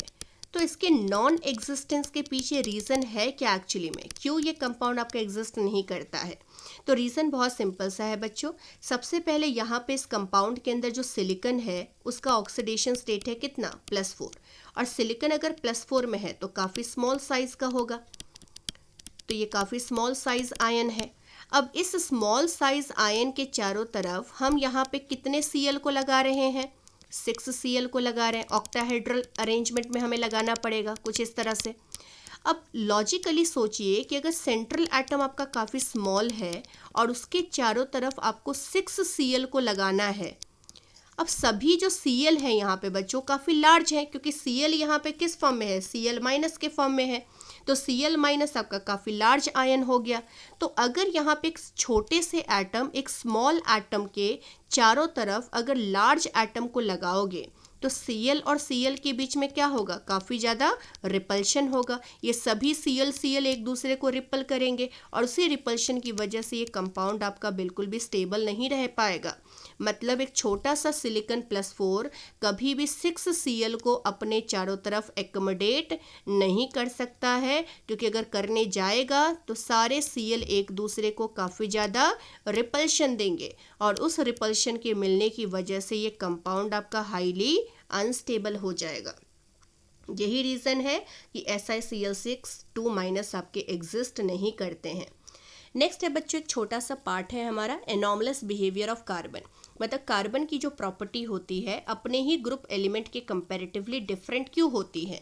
तो डिफरेंट इसलिए होती है बच्चों क्योंकि कार्बन जो है, एक तो उसका साइज़ काफ़ी छोटा है, उसकी इलेक्ट्रोनेगेटिविटी काफ़ी ज़्यादा है, उसकी आयनाइजेशन एंथैल्पी काफ़ी ज़्यादा है और उसके पास वैकेंट डी ऑर्बिटल भी नहीं है। इन सब रीज़नों की वजह से जो कार्बन की प्रॉपर्टीज़ होती हैं वो अपने ही ग्रुप मेंबर के कंपैरेटिवली डिफरेंट होती है। और दूसरी बात, जो कार्बन है उसकी मैक्सिमम कोवैलेंसी 4 है। मतलब मैक्सिमम कितने बॉन्ड बना सकता है कार्बन, 4 बना सकता है। लेकिन जो अदर एलिमेंट हैं उनके पास 4 से ज़्यादा बॉन्ड बनाने की टेंडेंसी है। ठीक है, क्यों? क्योंकि उनके पास वैकेंट डी ऑर्बिटल है और उस वैकेंट डी ऑर्बिटल की मदद से वो क्या कर सकते हैं, अपने कोवैलेंसी को एक्सटेंड कर सकते हैं। जैसे एग्जाम्पल, इसी लाइन के ऊपर क्वेश्चन किस तरह से फ्रेम किया जा सकता है, तो ध्यान रखना बच्चों, जैसे ये वाला कॉम्प्लेक्स है CF6 यहाँ पे कार्बन कितने बॉन्ड बना रखा है, 6 बॉन्ड बना रखा है, 6 फ्लोरीन है। मतलब ये कंपाउंड कुछ ऐसा है CF6-2। तो कार्बन बेसिकली यहाँ पे 6 बॉन्ड बना रखा है। अब 6 बॉन्ड कार्बन के पास पॉसिबल ही नहीं है। कार्बन किसी भी कीमत पे 6 बॉन्ड नहीं बना पाएगा। क्यों? क्योंकि कार्बन के पास बच्चों वैकेंट डी ऑर्बिटल तो होता ही नहीं है। मैक्सिमम से मैक्सिमम वो कितने बॉन्ड बना पाएगा, 4। तो इसलिए ये कंपाउंड तो एग्जिस्ट नहीं करेगा। लेकिन अगर मैं सिलिकॉन की बात करूँ तो सिलिकॉन आपका बिलोंग करता है 3rd पीरियड से, एंड 3rd पीरियड के जो एलिमेंट होते हैं उनके पास क्या होता है, वैकेंट 3d ऑर्बिटल होता है। और वैकेंट 3d ऑर्बिटल की मदद से ये 4 से ज़्यादा बॉन्ड आराम से बना पाएंगे। इसीलिए सिलिकॉन 6 बॉन्ड यहाँ पे फ्लोरीन के साथ बना के इस कॉम्प्लेक्स में एग्जिस्ट कर सकता है, बट कार्बन नहीं कर सकता है। बट रिमेंबर, सिलिकॉन के चारों तरफ फ्लोरीन को एकोमोडेट किया जा सकता है, ना कि क्लोरीन को, क्योंकि क्लोरीन वाला कंपाउंड सिलिकॉन के केस में एग्जिस्ट नहीं करता है बिकॉज ऑफ रिपल्शन। नेक्स्ट बच्चों, यहाँ पे catenation tendency very very important, ध्यान रखिएगा। कैटनेशन टेंडेंसी का मतलब होता है self linking ability. Self linking ability मतलब जैसे अगर मैं कार्बन की ही बात करूँ तो कार्बन के साथ ही सिंगल बॉन्ड, फिर से सिंगल बॉन्ड, फिर से सिंगल बॉन्ड, फिर से सिंगल बॉन्ड, इस तरह से बना के क्या करेगा, एक लंबा सा चेन बना देगा। ठीक है, तो अगर एक एटम अपने ही एटम के साथ बॉन्ड बनाता है, सेल्फ लिंक करता है, उसी टेंडेंसी को, उसी प्रॉपर्टी को हम कैटनेशन कहते हैं। कार्बन की जो कैटनेशन टेंडेंसी होती है वो सबसे ज़्यादा होती है और रीज़न बहुत सिंपल सा है बच्चों, क्योंकि कार्बन जब कार्बन के साथ बॉन्ड बनाता है तो यहाँ पे बॉन्ड की लेंथ सबसे छोटी होती है, बिकॉज सबसे स्मॉल साइज़ यहाँ पे इन पांचों में कौन है, कार्बन। अगर कार्बन का एटम का साइज़ छोटा है, स्मॉल साइज़ है अगर कार्बन का, तो स्मॉल साइज़ का मतलब बॉन्ड लेंथ आपका स्मॉल होगा, एंड बॉन्ड लेंथ अगर स्मॉल होगा तो इसका मतलब बॉन्ड एनर्जी काफ़ी ज़्यादा होगी, और अगर बॉन्ड एनर्जी काफ़ी ज़्यादा है तो इसका मतलब क्या हुआ, बॉन्ड की स्टेबिलिटी काफ़ी ज़्यादा होगी। तो इसीलिए कार्बन बच्चों काफ़ी सारे हाइड्रोकार्बन बनाता है। कार्बन के बहुत सारे हाइड्रोकार्बन है जहाँ पे 50, 60, 100 इतने सारे कार्बन एक दूसरे के साथ कनेक्टेड होते हैं। ये इसी वजह से कि कैटनेशन टेंडेंसी जो कार्बन की होती है वो काफ़ी हाई होती है। तो कार्बन की जो कैटनेशन टेंडेंसी है वो सिलिकॉन के कंपैरेटिवली काफ़ी ज़्यादा है। सिलिकॉन का जर्मेनियम से ज़्यादा है, क्योंकि जैसे जैसे डाउन द ग्रुप हम जाएंगे एटम की साइज़ बढ़ेगी, एटम की साइज़ बढ़ेगी तो बॉन्ड का लेंथ बढ़ेगा, और बॉन्ड का लेंथ बढ़ेगा तो बॉन्ड की एनर्जी कम होगी, और बॉन्ड की एनर्जी कम होगी इसका मतलब बॉन्ड आपका वीक बनेगा, और बॉन्ड अगर वीक बनेगा इसका मतलब कैटनेशन टेंडेंसी आपकी रिड्यूस हो जाएगी। बट ध्यान रखना जो लेड होता है बच्चों, ये आपका कैटनेशन टेंडेंसी नहीं दिखाता है। तो दो बातें ध्यान रखनी है कि ग्रुप नंबर 14 में सबसे ज़्यादा कैटनेशन टेंडेंसी कार्बन का होता है और लेड आपका कैटनेशन टेंडेंसी नहीं दिखाता है। और कार्बन का क्यों होता है? क्योंकि बॉन्ड एनर्जी कार्बन की काफ़ी ज़्यादा होती है। दूसरी बात, कार्बन बच्चों एक ऐसा एलिमेंट है इस ग्रुप नंबर 14 में जो सिर्फ और सिर्फ पी पाई मल्टीपल बॉन्ड बनाता है। अब पी पाई बॉन्ड क्या होते हैं, पी पाई डी पाई बॉन्ड क्या होते हैं, इसके लिए मैंने एक अलग सा वीडियो बनाया है एंड शॉर्टकट ट्रिक्स भी बताए हैं बच्चों कि कैसे आपको पता चलेगा कि बॉन्ड आपका पी पाई है या पी पाई डी पाई है। अगर किसी को नहीं आइडिया है कि किसको हम पी पाई या किसको पी पाई डी पाई कहते हैं, या कैसे हम पता लगाते हैं कि बॉन्ड आपका पी पाई है, पी पाई डी पाई है, तो उसके लिए मैंने बहुत ही छोटा सा ट्रिक बनाया है जो कि ऑलरेडी चैनल पे अपलोडेड है। आप वहाँ से जाके रेफ़र कर सकते हैं, आपको आइडिया मिल जाएगा कि किसको पी पाई किसको पी पाई डी पाई बॉन्ड कहा जाता है। तो जो कार्बन है बच्चों यहाँ पे, ये सिर्फ और सिर्फ पी पाई बॉन्ड बनाता है, चाहे अपने साथ बनाएगा चाहे किसी और छोटे एटम जो कि उसी के पीरियड के एलिमेंट होते हैं उनके साथ बनाता है। जैसे अगर मैं कार्बन की बात करूँ तो कार्बन जैसे यहाँ पे देखिए, ये कार्बन, इसी पर्टिकुलर कार्बन, ये कार्बन और ये कार्बन आपस में एक दूसरे के साथ बॉन्ड बना रखे हैं और दोनों के बीच में क्या है बच्चों, डबल बॉन्ड है। इसी तरह से सेकंड वाला कंपाउंड हमारा क्या है, तो सेकंड वाला कंपाउंड हमारा कार्बन कार्बन ट्रिपल बॉन्ड है। थर्ड कंपाउंड हमारा क्या है, कार्बन ऑक्सीजन डबल बॉन्ड है। नेक्स्ट हमारा कंपाउंड क्या है, कार्बन नाइट्रोजन ट्रिपल बॉन्ड है। नेक्स्ट हमारा कंपाउंड है कार्बन ऑक्सीजन ट्रिपल बॉन्ड। ये जितने भी कंपाउंड है जहाँ पे मल्टीपल बॉन्ड आप देख रहे हैं, उस सारे मल्टीपल बॉन्ड किस नेचर के हैं बच्चों, पी पाई मल्टीपल बॉन्ड है। तो कार्बन सिर्फ और सिर्फ आपका पी पाई मल्टीपल बॉन्ड ही बनाता है। लेकिन अगर मैं हेवियर एलिमेंट की बात करूं, जो कार्बन के नीचे वाले एलिमेंट है, ये आपके पी पाई बॉन्ड नहीं बनाते हैं, क्योंकि जब एटम का साइज बढ़ जाता है तो जो पाई ऑर्बिटल होते हैं बच्चों, जो पी ऑर्बिटल होते हैं, उनके साइज भी बढ़ जाती हैं। और जब पी ऑर्बिटल के साइज बढ़ती हैं तो ओवरलैपिंग आपकी काफ़ी ज़्यादा पुअर हो जाती है। एंड जब ओवरलैपिंग आपकी पुअर होती है बच्चों, तो बॉन्ड आपका काफ़ी वीक बनता है। कहने का मतलब है कि जैसे अगर मैं सिलिकॉन की ही बात करूँ बच्चों, तो सिलिकॉन के केस में क्या होता है, जो सिलिकॉन है उसके जो ऑर्बिटल हैं वो कौन सा पी ऑर्बिटल होगा, 3p, और कार्बन का क्या होगा, 2p।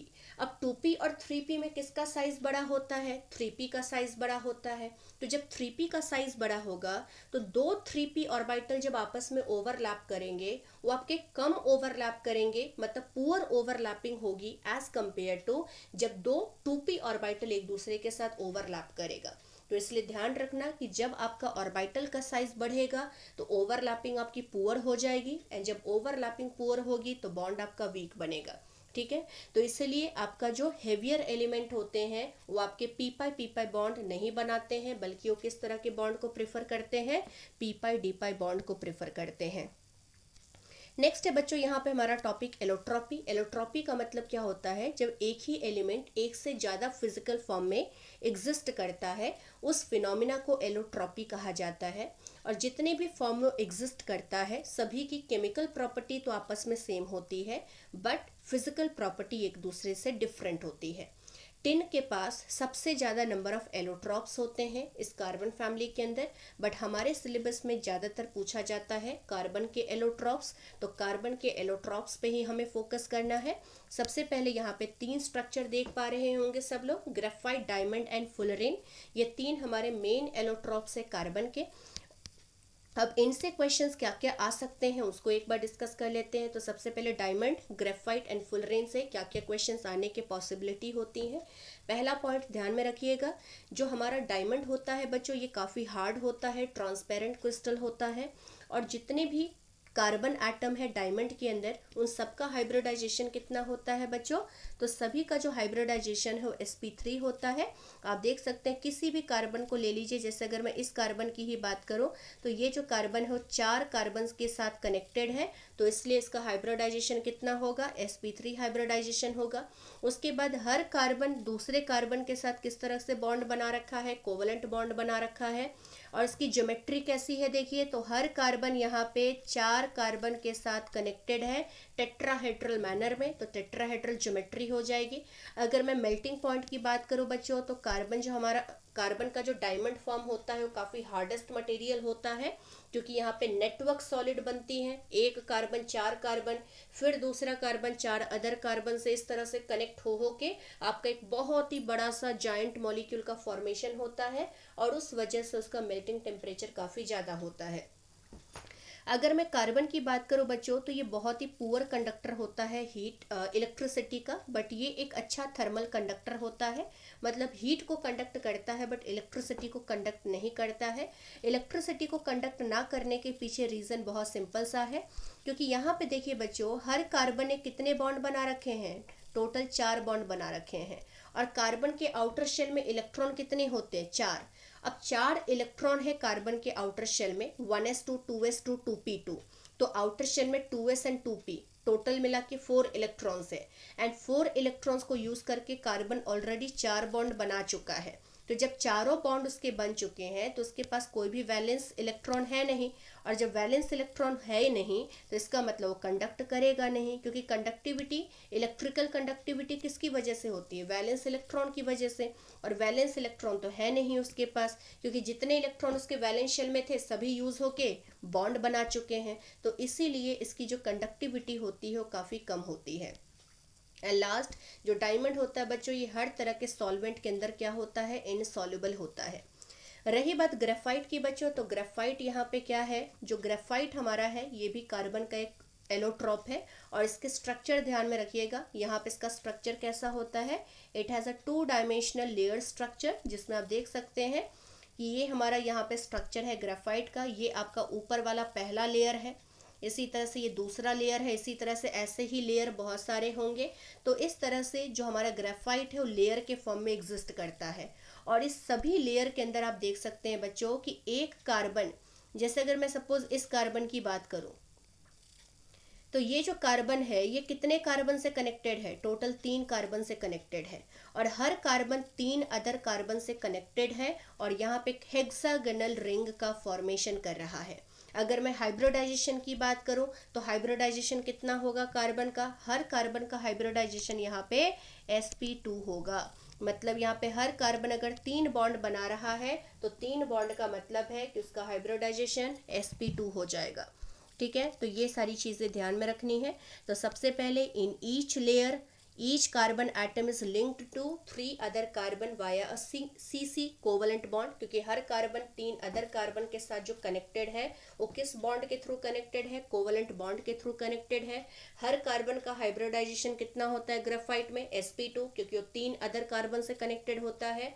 एंड चौथा यहाँ पे पॉइंट क्या लिखा है बच्चों, तो 4th पॉइंट लिखा है the 4th bond is formed as a pi bond since the pi electrons are delocalised and they are mobile and conduct electricity. कहने का मतलब ये है कि जैसे अगर बच्चों मैं कार्बन की बात करूं, तो कार्बन बेसिकली किस तरह का रिंग बना रहा है, हेक्सागोनल रिंग बना रहा है। मैं सिर्फ एक ही हेक्सागोनल रिंग की बात कर रही हूँ, ऐसे बहुत सारे हेक्सागोनल रिंग आपके सभी लेयर के अंदर बन चुके हैं। ठीक है, तो अगर मैं हर कार्बन की बात करूं बच्चों, तो हर कार्बन यहाँ पे क्या कर रहा है, 3 अदर कार्बन से कनेक्टेड है कुछ इस तरह से। यहाँ पे एक हेक्सागोनल रिंग होगा, इसी तरह से यहाँ पे होगा, इसी तरह से यहाँ पे हेक्सागोनल रिंग होगा। ठीक है, अगर मैं बात करूँ बच्चों हर कार्बन की, तो एक्चुअल में जो हर कार्बन है यहाँ पे वो 3-3 बॉन्ड बना चुका है। अब कार्बन के वैलेंस शेल में इलेक्ट्रॉन कितने होते हैं, तो वैलेंस शेल में तो 4 इलेक्ट्रॉन होते हैं। आउट ऑफ 4 इलेक्ट्रॉन 3 इलेक्ट्रॉन्स जो है हमारा वो कार्बन क्या कर चुका है, बॉन्ड बनाने के लिए यूज कर लिया है। तो एक एक इलेक्ट्रॉन हर कार्बन के पास अवेलेबल होगा कुछ इस तरह से, एक एक इलेक्ट्रॉन सबके पास अवेलेबल होगा। अब ये इलेक्ट्रॉन आपस में क्या करते हैं, ओवरलैप कर जाते हैं, एंड ओवरलैप करने के बाद यहाँ पे आपस में बॉन्ड का फॉर्मेशन करते हैं।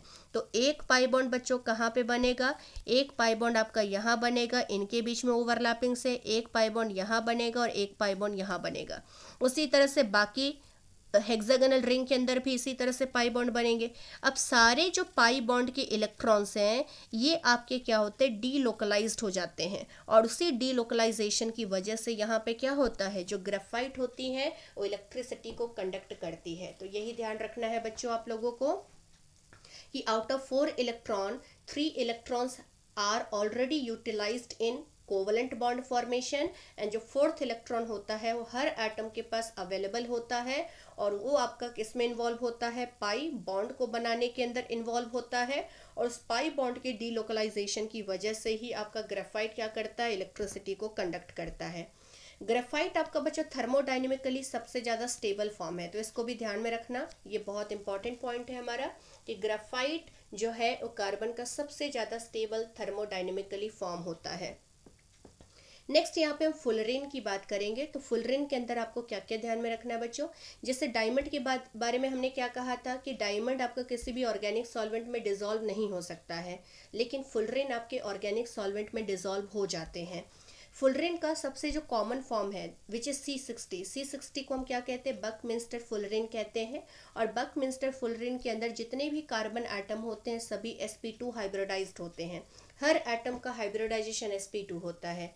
Now point number 4 and point number 5 are very very important, very very important. Point number 4 जो है बच्चों, ये पॉइंट नंबर 4 हमारा क्या है, जो C60 हमारा होता है जिसको हम बकमिंस्टर फुलरिन कहते हैं, इसमें 20 आपके 6 मेंबर रिंग होते हैं एज वेल एज 12 आपके 5 मेंबर रिंग होते हैं। लेकिन अगर मैं C70 की बात करूं तो उसमें 25 आपके 6 मेंबर रिंग होते हैं एंड 12 आपके पास 5 मेंबर रिंग होते हैं। एंड जो फुलरिन होता है ये कार्बन का सबसे प्योरेस्ट फॉर्म होता है, और इसको बनाया कैसे जाता है, तो इसको हम बनाते हैं ग्रेफाइट को इवापोरेट कर देते हैं लेज़र के साथ। तो लेज़र को यूज़ करके अगर हम ग्रेफाइट को इवापोरेट करेंगे तो हमें वहाँ पे क्या मिलता है, फुलरिन मिलता है। तो ये सारी बातें हमने की एलोट्रॉप्स ऑफ कार्बन के रिगार्डिंग।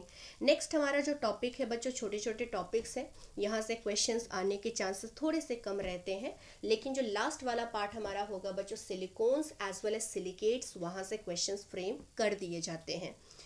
सबसे पहले कार्बन मोनोऑक्साइड का प्रिपरेशन मेथड क्या है, तो कार्बन मोनोऑक्साइड को बनाने के लिए यहाँ पे ये सारे आप देख सकते हैं रिएक्शंस है जो आप लोगों को याद रखने पड़ेंगे। जैसे सबसे पहले यहाँ पे कार्बन का यहाँ पे ऑक्सीजन के साथ रिएक्शन करवा दीजिए, कार्बन मोनोऑक्साइड बनेगा। अगर आप इनसफिशिएंट ऑक्सीजन देंगे, लिमिटेड ऑक्सीजन देंगे तो कार्बन मोनोऑक्साइड बन जाएगा। कार्बन को अगर हीट करेंगे बच्चों एयर के प्रेजेंस में, तो एयर के अंदर जो O2 एंड N2 है उसके साथ जब कार्बन का हीटिंग किया जाता है तो हमें मिलता है carbon monoxide and N2, and carbon monoxide और नाइट्रोजन का जो मिक्सचर होता है उसको प्रोड्यूसर गैस कहा जाता है। तो इस पे क्वेश्चंस आया हुआ है कि प्रोड्यूसर गैस किसको कहा जाता है, तो ध्यान रखना CO एंड N2 का जो मिक्सचर होता है उसको प्रोड्यूसर गैस कहते हैं। पॉइंट नंबर 3 क्या है बच्चों, पॉइंट नंबर 3 है फॉर्मिक एसिड का रिएक्शन अगर हम कंसनट्रेटेड H2SO4 के साथ करा दें। तो ध्यान रखिए कंसनट्रेटेड H2SO4 एक तरह का डिहाइड्रेटिंग एजेंट होता है, इसका काम होता है वाटर मॉलिक्यूल को हटा देना, रिमूव कर देना। तो जैसे आप फॉर्मिक एसिड का रिएक्शन कंसनट्रेटेड H2SO4 के साथ करोगे, ये क्या करेगा, वाटर मॉलिक्यूल को हटाएगा। वाटर मॉलिक्यूल का मतलब है बच्चों 2 हाइड्रोजन 1 ऑक्सीजन, तो यहाँ से 1 हाइड्रोजन, यहाँ से 1 OH, मतलब वाटर मॉलिक्यूल का रिमूवल कर दो। ये वाटर मॉलिक्यूल कौन ले जाएगा अपने साथ, H2SO4 लेके चला जाएगा, और यहाँ से फाइनली क्या बच जाएगा बच्चों, कार्बन मोनोऑक्साइड बच जाएगा। उसी तरह से अगर ऑक्सैलिक एसिड का रिएक्शन आप करवाओगे कंसनट्रेटेड H2SO4 के साथ, फिर से रिमूव कर दो किसको, वाटर मॉलिक्यूल को, तो यहाँ से वाटर मॉलिक्यूल हटा, तो फाइनली क्या क्या बचा, यहाँ पे बचा CO और यहाँ पे बचा CO2, तो CO2 भी बनेगा, CO भी बनेगा, और साथ साथ में जो वाटर यहाँ से निकला था वो कंसनट्रेटेड H2SO4 अपने साथ लेके चला जाएगा। एंड लास्ट है बच्चों वाटर गैस का फॉर्मेशन, जिसमें कार्बन मोनोऑक्साइड हमारा वन ऑफ द कंपोनेंट होता है। कैसे बनता है वाटर गैस, तो कोक का रिएक्शन डायरेक्टली स्टीम के साथ कर दो। याद कैसे रखोगे, इस कोक और स्टीम का जब रिएक्शन करोगे तो ऑक्सीजन क्या करना, कार्बन को दे देना, कार्बन मोनोऑक्साइड में कन्वर्ट हो जाएगा, और हाइड्रोजन यहाँ पे रख देना। CO और H2 जो आपका है बच्चों ये आपका वाटर गैस होता है। अब कार्बन मोनोऑक्साइड के रिगार्डिंग कौन कौन से पॉइंट इंपॉर्टेंट है जो एग्जाम्स में आने के पॉसिबिलिटीज़ हैं। सबसे पहला जो कार्बन मोनोऑक्साइड है, स्टार्टिंग वाला जो 2 लाइन्स है बच्चों, ये जस्ट आपके इन्फॉर्मेशन के लिए है कि कार्बन मोनोऑक्साइड आपका कलरलेस है, ओडोरलेस है एंड वाटर इनसॉल्युबल गैस होता है। बट दूसरा पॉइंट काफ़ी इंपॉर्टेंट है बच्चों, कार्बन मोनोऑक्साइड आपका हेमोग्लोबिन के साथ कंबाइन करके कार्बोक्सी हेमोग्लोबिन बनाता है, और कार्बोक्सी हेमोग्लोबिन के बनने की वजह से जो ऑक्सीजन कैरिंग कैपेसिटी होती है हेमोग्लोबिन के पास वो कम हो जाती है, जिसकी वजह से पर्सन के अंदर डेथ होने के चांसेस होते हैं। दूसरी बात, कार्बोक्सी हेमोग्लोबिन की जो स्टेबिलिटी होती है बच्चों, ये ऑक्सी हेमोग्लोबिन के कंपैरेटिवली 300 टाइम्स ज़्यादा स्टेबल होती है। मतलब carboxyhaemoglobin is 300 times more stable as compare to oxyhaemoglobin. ठीक है। इसी तरह से कार्बन मोनोऑक्साइड और Cl2, कार्बन मोनोऑक्साइड का रिएक्शन अगर हम Cl2 के साथ करा दें तो COCl2 बनता है। COCl2 को हम फॉस्जीन कहते हैं। ये आपका बहुत ही पॉइजनस गैस होता है। इसका स्ट्रक्चर कुछ ऐसा होता है, कार्बन से 2 Cl लगे हैं और एक ऑक्सीजन डबल बॉन्ड के साथ है। ये फॉस्जीन है, जिसको हम यहाँ पे क्या होता है, इसका यूज़ काफ़ी ज़्यादा पॉइजनस गैस होता है। एंड लास्ट है बच्चों यहाँ पे NaOH। NaOH का रिएक्शन अगर हम CO2 के साथ कर दें तो CO2 बच्चों कैसा ऑक्साइड है, CO2 आपका एसिडिक ऑक्साइड है, जो सबसे ऊपर हमने पढ़ा था। तो CO2 एसिडिक है, NaOH बेसिक है। एसिड बेस आपस में रिएक्ट करेगा तो रिएक्ट करके क्या बना के देगा, तो रिएक्ट करके सॉल्ट बना के देगा। और यहाँ पे सॉल्ट क्या बनेगा इन दोनों की मदद से, यहाँ पे सोडियम फॉर्मेट का सॉल्ट बनेगा। तो यही आपको ध्यान में रखना है कि NaOH और CO2 आपका कंबाइन करके सोडियम फॉर्मेट का फॉर्मेशन करता है। कार्बन डाइऑक्साइड की बात करें बच्चों, तो कार्बन डाइऑक्साइड की प्रिपरेशन मेथड क्या क्या है, तो पहला मेथड है C को डायरेक्टली O2 के साथ कंबाइन कर दो। दूसरा है हाइड्रोकार्बन को O2 के साथ कंबशन करा दो तो CO2 एंड वाटर मिल जाएगा। तीसरा है काफ़ी फेमस रिएक्शन है जो हम कई बार यूज़ करते हैं, कैल्शियम कार्बोनेट को हीट कर दो तो कैल्शियम ऑक्साइड एंड CO2 मिल जाएगा। एंड लास्ट है बच्चों कैल्शियम कार्बोनेट का रिएक्शन HCl के साथ करा दो तो यहाँ से कैल्शियम, यहाँ से 2 Cl कंबाइन करके CaCl2 बना देगा और बचेगा क्या यहाँ पे, यहाँ बचेगा 2 हाइड्रोजन और एक कार्बोनेट तो H2CO3। अब H2CO3 जो होता है बच्चों हाईली अनस्टेबल एसिड होता है, ये डिकम्पोज करके ये बना देता है वाटर एंड CO2। तो यहाँ पे वाटर एंड CO2 बना है किसकी वजह से, कार्बोनिक एसिड के डिकम्पोजिशन की वजह से। एंड लास्ट है बच्चों जो CO2 हमारा होता है ये एक कलरलेस गैस है, ओडोरलेस गैस है, as well as acidic gas है। ठीक है, इसका नेचर कैसा था, एसिडिक था। लेकिन ये कार्बन मोनोऑक्साइड जैसा पॉइजनस नहीं होता है। जितना पॉइजनस आपका कार्बन मोनोऑक्साइड होता है उतना पॉइजनस आपका कार्बन डाइऑक्साइड नहीं होता है। नेक्स्ट है बच्चों, यहाँ पे हमने डिस्कस की कार्बन के इंपॉर्टेंट कंपाउंड, जिसमें हमने कार्बन मोनोऑक्साइड के बारे में डिस्कस की as well as carbon dioxide के बारे में डिस्कस की। दूसरा यहाँ पे हमारे सिलेबस के अंदर इम्पॉर्टेंट है सिलिकन के कंपाउंड। तो सिलिकन के कंपाउंड में सबसे पहले हम SiO2 की बात कर रहे हैं। SiO2 को हम सिलिका कहते हैं। तो यहाँ पे हमारा जो नेक्स्ट टॉपिक है ये सिलिका है, जिसको SiO2 कहा जाता है। इसको बनाया कैसे जाता है बच्चों, तो ऊपर हमने ये रिएक्शन डिस्कस किया था कि अगर हम SiCl4 का रिएक्शन वाटर के साथ करा दें तो SiCl4 वाटर के साथ रिएक्शन करके क्या बना रहा था, सिलिसिक एसिड बना रहा था। इसको ऑर्थोसिलिसिक एसिड भी कहा जाता है। और इस सिलिसिक एसिड का अगर हम हीटिंग कर दे अराउंड 1000 डिग्री सेल्सियस पे, तो 1000 डिग्री सेल्सियस पे हीट करने से क्या होता है, यहाँ से वाटर मॉलिक्यूल का लॉस हो जाता है। सारे वाटर मॉलिक्यूल हटा दो, हमारे पास क्या है ऑर्थोसिलिसिक एसिड SiOH होल 4 ना, मतलब इसको मैं लिख सकती हूँ H4SiO4। अब इसमें से क्या करो, जब आप इसको 1000 डिग्री सेल्सियस पे हीट करोगे सभी वाटर मॉलिक्यूल को हटा दो। जैसे सभी वाटर मॉलिक्यूल को हटा दोगे, मैक्सिमम कितने वाटर मॉलिक्यूल आप यहाँ से हटा सकते हो, 2H2O, क्योंकि 4 ही हाइड्रोजन है मेरे पास अवेलेबल। तो जब 4 हाइड्रोजन एंड 2 ऑक्सीजन को हटा देंगे तो क्या बचेगा, SiO2 बचेगा। तो ये हमारा SiO2 को बनाने का मेथड है। प्रॉपर्टी क्या क्या है बच्चों SiO2 के रिगार्डिंग, तो 2 इंपॉर्टेंट प्रॉपर्टी हैं, specially property number 4 as well as property number 5। ये काफ़ी इंपॉर्टेंट है हमारा। 4 और 5 एक ही हमारा पॉइंट है जिसको मैंने यहाँ पे 2 लाइन में लिखा हुआ है। एंड प्रॉपर्टी नंबर यहाँ पे 3, ये 3, 4, 5 इनको जरूर याद रखिएगा, काफ़ी इंपॉर्टेंट है हमारा। देखिए सबसे पहले बच्चों क्या है, जो SiO2 है ये आपका वाटर के अंदर इंसॉल्युबल होता है। दूसरा, SiO2 किसी भी तरह के एसिड के साथ रिएक्शन नहीं दिखाता है, न HCl के साथ, न HBr के साथ, न HI के साथ। ये सिर्फ और सिर्फ रिएक्ट करता है HF के साथ। और HF के अंदर भी ये 2 स्टेज में रिएक्शन करता है। पहले स्टेज में SiO2 जब HF के साथ रिएक्शन करेगा ये बनाता है SiF4, बट SiF4 को जब फर्दर और HF दे देते हो, एक्सेस अमाउंट ऑफ HF दे देते हो, तो ये बनाता है H2SiF6, जिसको हाइड्रोफ्लोरोसिलिसिक एसिड कहा जाता है। इसी तरह से बच्चों जितने भी बेसिस हैं उनमें से किसी भी बेस के साथ आपका SiO2 रिएक्शन नहीं दिखाता है, सिर्फ एक ही बेस के साथ दिखाता है, एंड दैट इज NaOH। और NaOH बच्चों क्या है, NaOH एक बेस है, और SiO2 क्या है, एसिडिक ऑक्साइड है। और एसिड और बेस जब रिएक्ट करेगा तो सॉल्ट एंड वाटर का फॉर्मेशन हो जाएगा। तो NaOH और SiO2 कंबाइन करके फाइनली क्या बनाएगा, Na2SiO3 प्लस वाटर का फॉर्मेशन कर देता है, मतलब सॉल्ट एंड वाटर बना। इसी तरह से सिलिका, SiO2 एसिडिक ऑक्साइड है, कैल्शियम ऑक्साइड मेटल का ऑक्साइड बेसिक होता है, एसिड बेस कंबाइन करके फिर से सॉल्ट बना देंगे, कैल्शियम सिलिकेट। और last reaction is again very very important. SiO2 जब कार्बन के साथ रिएक्शन करता है बच्चों तो यहाँ बनाता है सिलिकॉन कार्बाइड, और सिलिकॉन कार्बाइड को एक और नाम से जाना जाता है जो कि काफ़ी फेमस नाम है, कार्बोरंडम।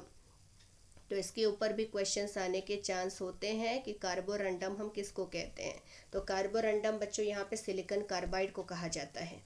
इसी तरह से SiO2 का स्ट्रक्चर कैसा होता है बच्चों, तो स्ट्रक्चर आप यहाँ पे देख सकते हैं, ये 3 डायमेंशनल सिलिकेट होता है, जहाँ पे हर सिलिकॉन 4 ऑक्सीजन के साथ कनेक्टेड होता है कोवलेंट बॉन्ड के थ्रू।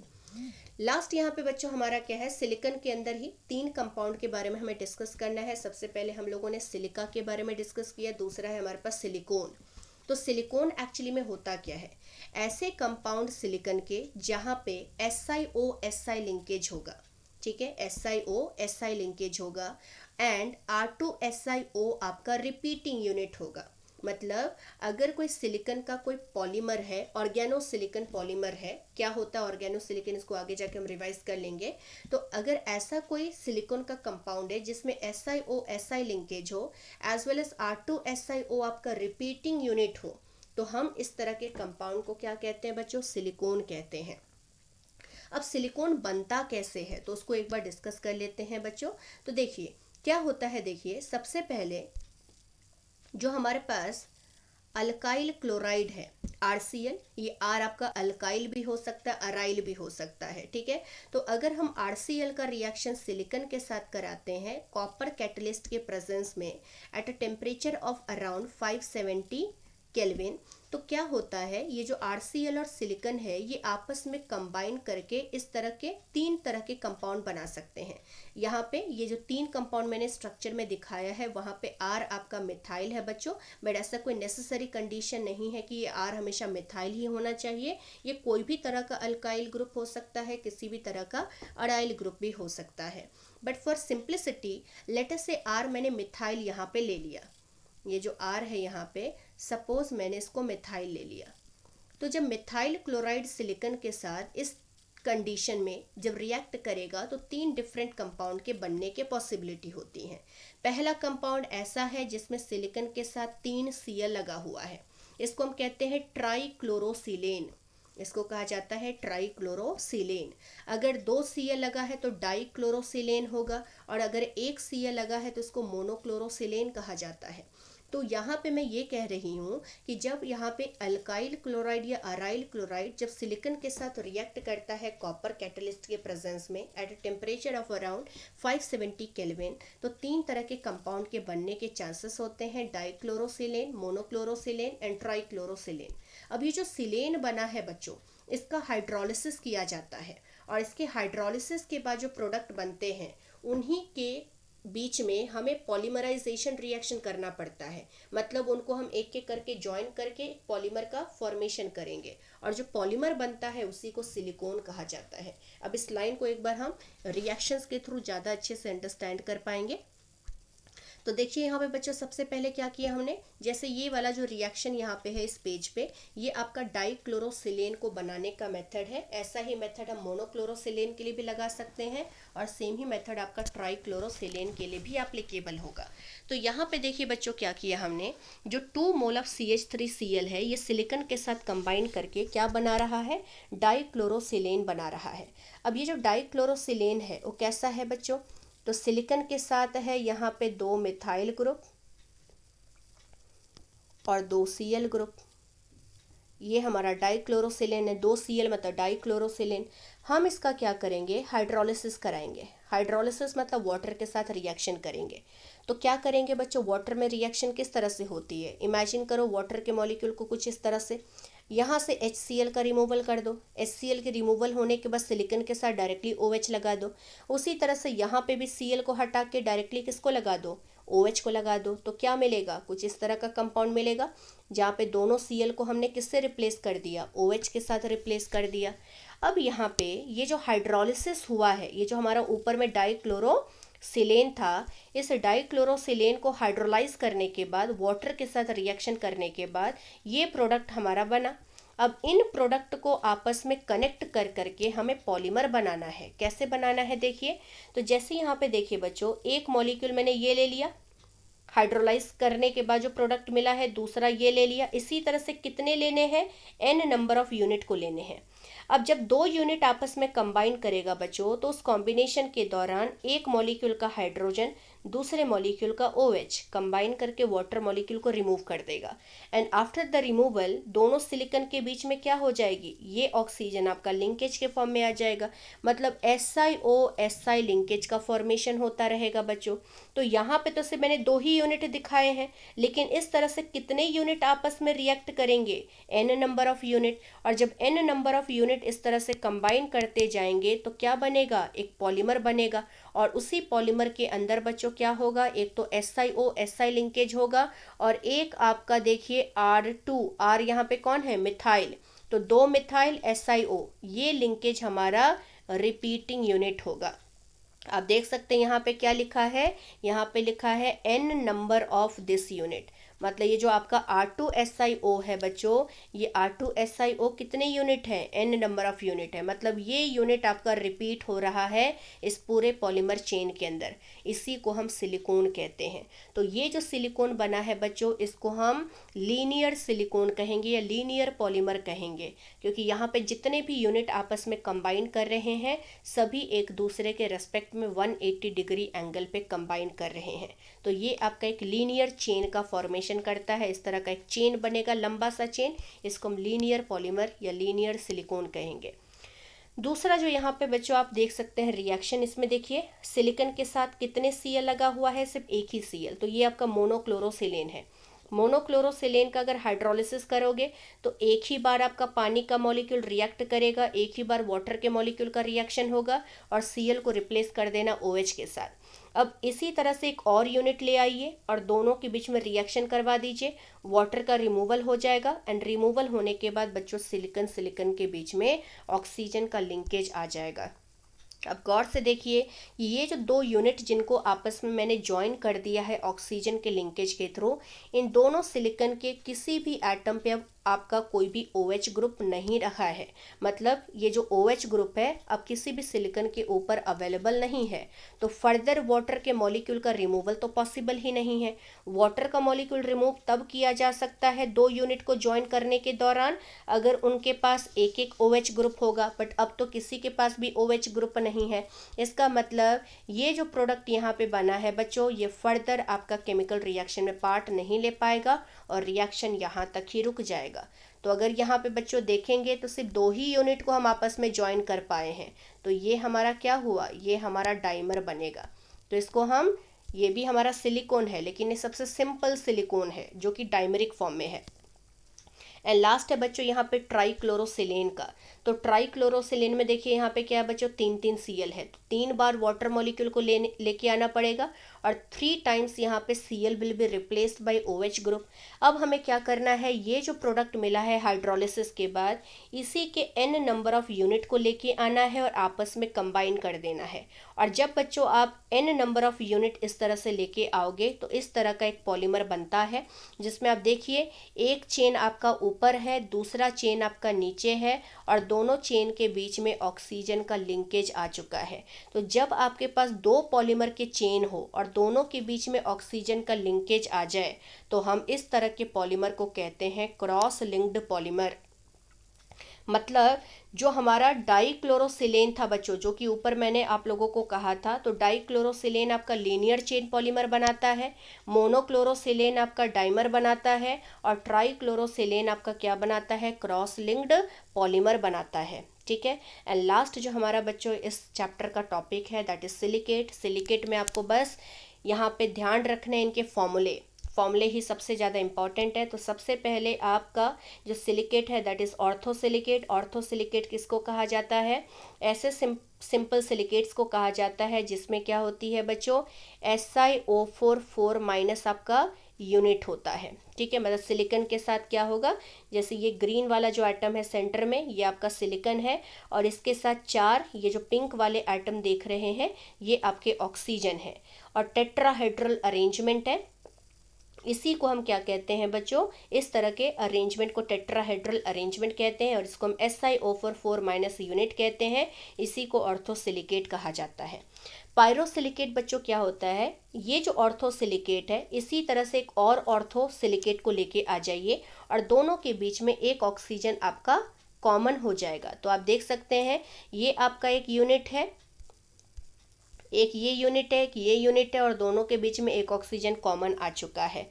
ठीक है, तो इसी को हम क्या कहते हैं बच्चों, पायरोसिलिकेट्स कहते हैं। और पायरोसिलिकेट्स का बस जनरल फॉर्मूला आपको याद रखना है। जनरल फॉर्मूला क्या होता है, Si2O7 -6। इनके जनरल फॉर्मूले ही के ऊपर ही क्वेश्चंस आते हैं, तो इन्हीं के ऊपर आपको मेन फोकस करना पड़ेगा बच्चों। इनके बस जनरल फॉर्मूला याद रख लीजिए। तो आपके जो ऑर्थोसिलिकेट होते हैं ये आपका SiO4 माइनस होता है, पायरोसिलिकेट आपका Si2O7 6 माइनस होता है। और जो पायरोसिलिकेट्स होता है वो कैसे बनता है बच्चों, 2 ऑर्थोसिलिकेट के यूनिट के बीच में एक ऑक्सीजन आपका कॉमन होता है। तीसरा है यहाँ पे बच्चों साइक्लिक सिलिकेट। तो साइक्लिक सिलिकेट का जनरल फॉर्मूला याद रखिएगा। जनरल फॉर्मूला क्या है यहाँ पे, SiO3n to the power of -2n, जहाँ पे n यहाँ पे रिप्रेजेंट कर रहा है नंबर ऑफ सिलिकन एटम को। जैसे बच्चों देखिए यहाँ पे ये एक यूनिट, एक दूसरा और ये तीसरा, ये तीनों यूनिट क्या है, ऑर्थोसिलिकेट की यूनिट है। आप देख सकते हैं ऑर्थोसिलिकेट को हम इसी तरह से रिप्रेजेंट करते हैं। अब अगर ये तीनों ऑर्थोसिलिकेट को जो यूनिट है, अगर मैं इनको अरेंज कर दूँ साइक्लिक फॉर्म में, जैसे यहाँ पे तीनों ऑर्थोसिलिकेट यूनिट एक दूसरे के साथ साइक्लिक फॉर्म में अरेंज्ड हैं, तो इनको हम साइक्लिक सिलिकेट कह देते हैं। मतलब जब डिफरेंट ऑर्थोसिलिकेट के यूनिट आपस में ज्वाइन करके एक साइक्लिक स्ट्रक्चर का फॉर्मेशन कर देते हैं, तो इस तरह के सिलिकेट को हम कहते हैं साइक्लिक सिलिकेट। और साइक्लिक सिलिकेट के अंदर जनरल फॉर्मूला ध्यान में रखिएगा बच्चों, SiO3n raise to the power of -2n है। अगर मैं इसी की बात करूँ तो कितने सिलिकन के एटम है, टोटल 3 सिलिकन के एटम है। हर इस ऑर्थोसिलिकेट की यूनिट के सेंटर में क्या है, एक एक सिलिकन के एटम है, जैसा कि ऊपर में मैंने बताया था। यहाँ पे जैसे इसी स्ट्रक्चर में देखिए ये हमारा सिलिकन का एटम था जिससे 4 ऑक्सीजन कनेक्टेड थे, ये और ये। तो यहाँ पे देखो जो ग्रीन डॉट आपको दिख रहा है यहाँ पे, ये आपका सिलिकन है और पिंक वाले जो यहाँ पे बॉल्स दिखाए गए हैं ये आपके क्या हैं, ऑक्सीजन के एटम हैं। तो बेसिकली ये जो आपका पहला स्ट्रक्चर है उसमें कितने सिलिकन के एटम है, 3 है। तो n की जगह पे 3 डाल दोगे तो इसका जनरल फॉर्मूला पता चल जाएगा। अगर मैं सेकेंड स्ट्रक्चर की बात करूँ तो कितने सिलिकन के एटम है, टोटल 6 है। तो n की जगह पे 6 डाल दोगे तो आपको इसका जनरल फॉर्मूला पता चल जाएगा। तो बेसिकली आपको यहाँ पे बच्चों रिविजन में फोकस सिर्फ और सिर्फ कहाँ पे करना है, इसके जनरल फॉर्मूले के ऊपर ही करना है। और दूसरी बात, कितने ऑक्सीजन शेयरिंग में है यहाँ पे। तो आप देखिए बच्चों जैसे पायरोसिलिकेट्स के अंदर हमने क्या देखा था, पायरोसिलिकेट्स के अंदर 2 टेट्राहेड्रल यूनिट के बीच में एक ऑक्सीजन की शेयरिंग थी, जैसा कि आप ऊपर में देख सकते हैं। यहाँ पे ये वाला ऑक्सीजन आपका शेयरिंग में इन्वॉल्व था। लेकिन इसको गौर से देखिए, अगर मैं साइक्लिक सिलिकेट की बात करूँ तो जैसे अगर मैं ऊपर वाले यूनिट की बात करूँ तो इसका ये वाला जो ऑक्सीजन है और ये वाला जो ऑक्सीजन है, ये दोनों आपका क्या है बच्चों, इन यूनिट के साथ शेयरिंग में इन्वॉल्व है। मतलब कोई भी टेट्राहेड्रल यूनिट को ले लीजिए, इसके 2 ऑक्सीजन हमेशा शेयरिंग में होंगे। इसी तरह से अगर मैं इसकी बात करूँ तो इसका ये वाला ऑक्सीजन और ये वाला ऑक्सीजन शेयरिंग के अंदर इन्वॉल्व है। तो ध्यान रखना कि साइक्लिक सिलिकेट के अंदर बच्चों क्या होता है, 2 ऑक्सीजन आपके शेयरिंग के अंदर इन्वॉल्व होते हैं। नेक्स्ट है हमारा लीनियर सिलिकेट। तो लीनियर सिलिकेट बच्चों और साइक्लिक सिलिकेट दोनों सेम ही होता है, ठीक है, दोनों के जनरल फॉर्मूला सेम ही होती हैं। डिफरेंस इज कि जब हम साइक्लिक सिलिकेट की बात करते हैं तो डिफरेंट डिफरेंट टेट्राहेड्रल यूनिट जो होता है वो एक दूसरे के साथ अरेंज कैसे हो जाता है, साइक्लिक शेप में हो जाता है। लेकिन जब हम यहाँ पे चेन की बात करते हैं बच्चों, तो चेन के अंदर क्या होता है, जो डिफरेंट डिफरेंट हमारे यूनिट है टेट्राहेड्रल यूनिट, ये एक दूसरे के साथ इस तरह से अरेंज होते हैं कि यहाँ पे साइक्लिक स्ट्रक्चर के जगह पे लीनियर चेन का फॉर्मेशन हो जाएगा, ठीक है। और यहाँ पे भी देखिए बच्चों, किसी भी यूनिट को ले लीजिए, कितने ऑक्सीजन की शेयरिंग हो चुकी है, यहाँ पे 2 ऑक्सीजन की शेयरिंग हो चुकी है। तो यहाँ पे भी वही लिखा है, each silicate unit share 2 of its oxygen atom with other unit. और जनरल फॉर्मूला क्या है बच्चों, जैसा ऊपर मैंने जनरल फॉर्मूला लिखा था वही जनरल फॉर्मूला यहाँ पे इस चेन सिलिकेट्स के लिए भी अवेलेबल होगा। नेक्स्ट वाला जो स्ट्रक्चर आप देख पा रहे हैं ये आपका एम्फीबोल्स का है, जिसको डबल चेन सिलिकेट्स भी कहा जाता है। अब गौर से देखिए बच्चों, ये जो हमारा अरेंजमेंट है, ये अरेंजमेंट एग्जैक्टली ऊपर वाला अरेंजमेंट है जो कि किसके लिए था, चेन सिलिकेट के लिए था। और नीचे वाला जो अरेंजमेंट है ये भी एक चेन सिलिकेट का ही अरेंजमेंट है। तो जब 2 चेन सिलिकेट को आपस में ज्वाइन कर दो तो इसी को हम क्या कहते हैं, एम्फीबोल्स कहते हैं, या फिर इसको डबल सिलिकेट्स कहा जाता है। एंड लास्ट है बच्चों शीट सिलिकेट। तो शीट सिलिकेट का जनरल फॉर्मूला याद रख लीजिए। जनरल फॉर्मूला इसका होता है Si2O5n raise to the power of -2n। और यहाँ पे बच्चों हर टेट्राहेड्रल यूनिट के कितने ऑक्सीजन शेयरिंग में होते हैं, 3। जैसे अगर मैं इसकी बात करूँ तो इसका ये ऑक्सीजन और ये ऑक्सीजन शेयरिंग में इन्वॉल्व हो चुका है।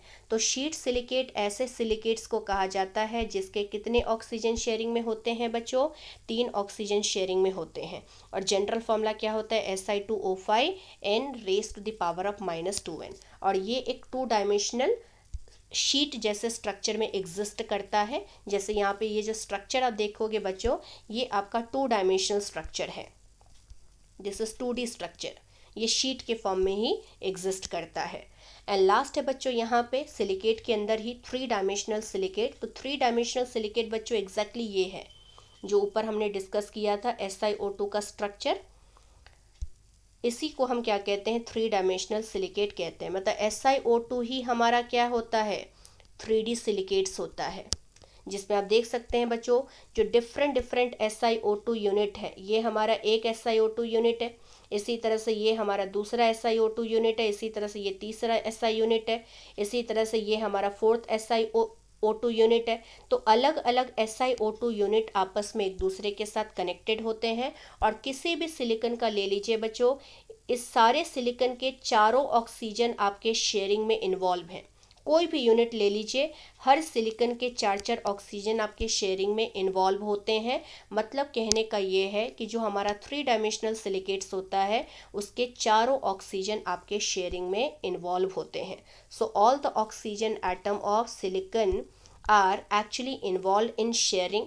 एंड इस वजह से इसको हम क्या कहते हैं बच्चों, ये हमारा 3 डायमेंशनल सिलिकेट होता है। और जनरल फॉर्मूला इसका होता है SiO2n, क्योंकि n नंबर ऑफ SiO2 के यूनिट ही आपस में रिपीट कर करके 3 डायमेंशनल सिलिकेट का फॉर्मेशन करते हैं।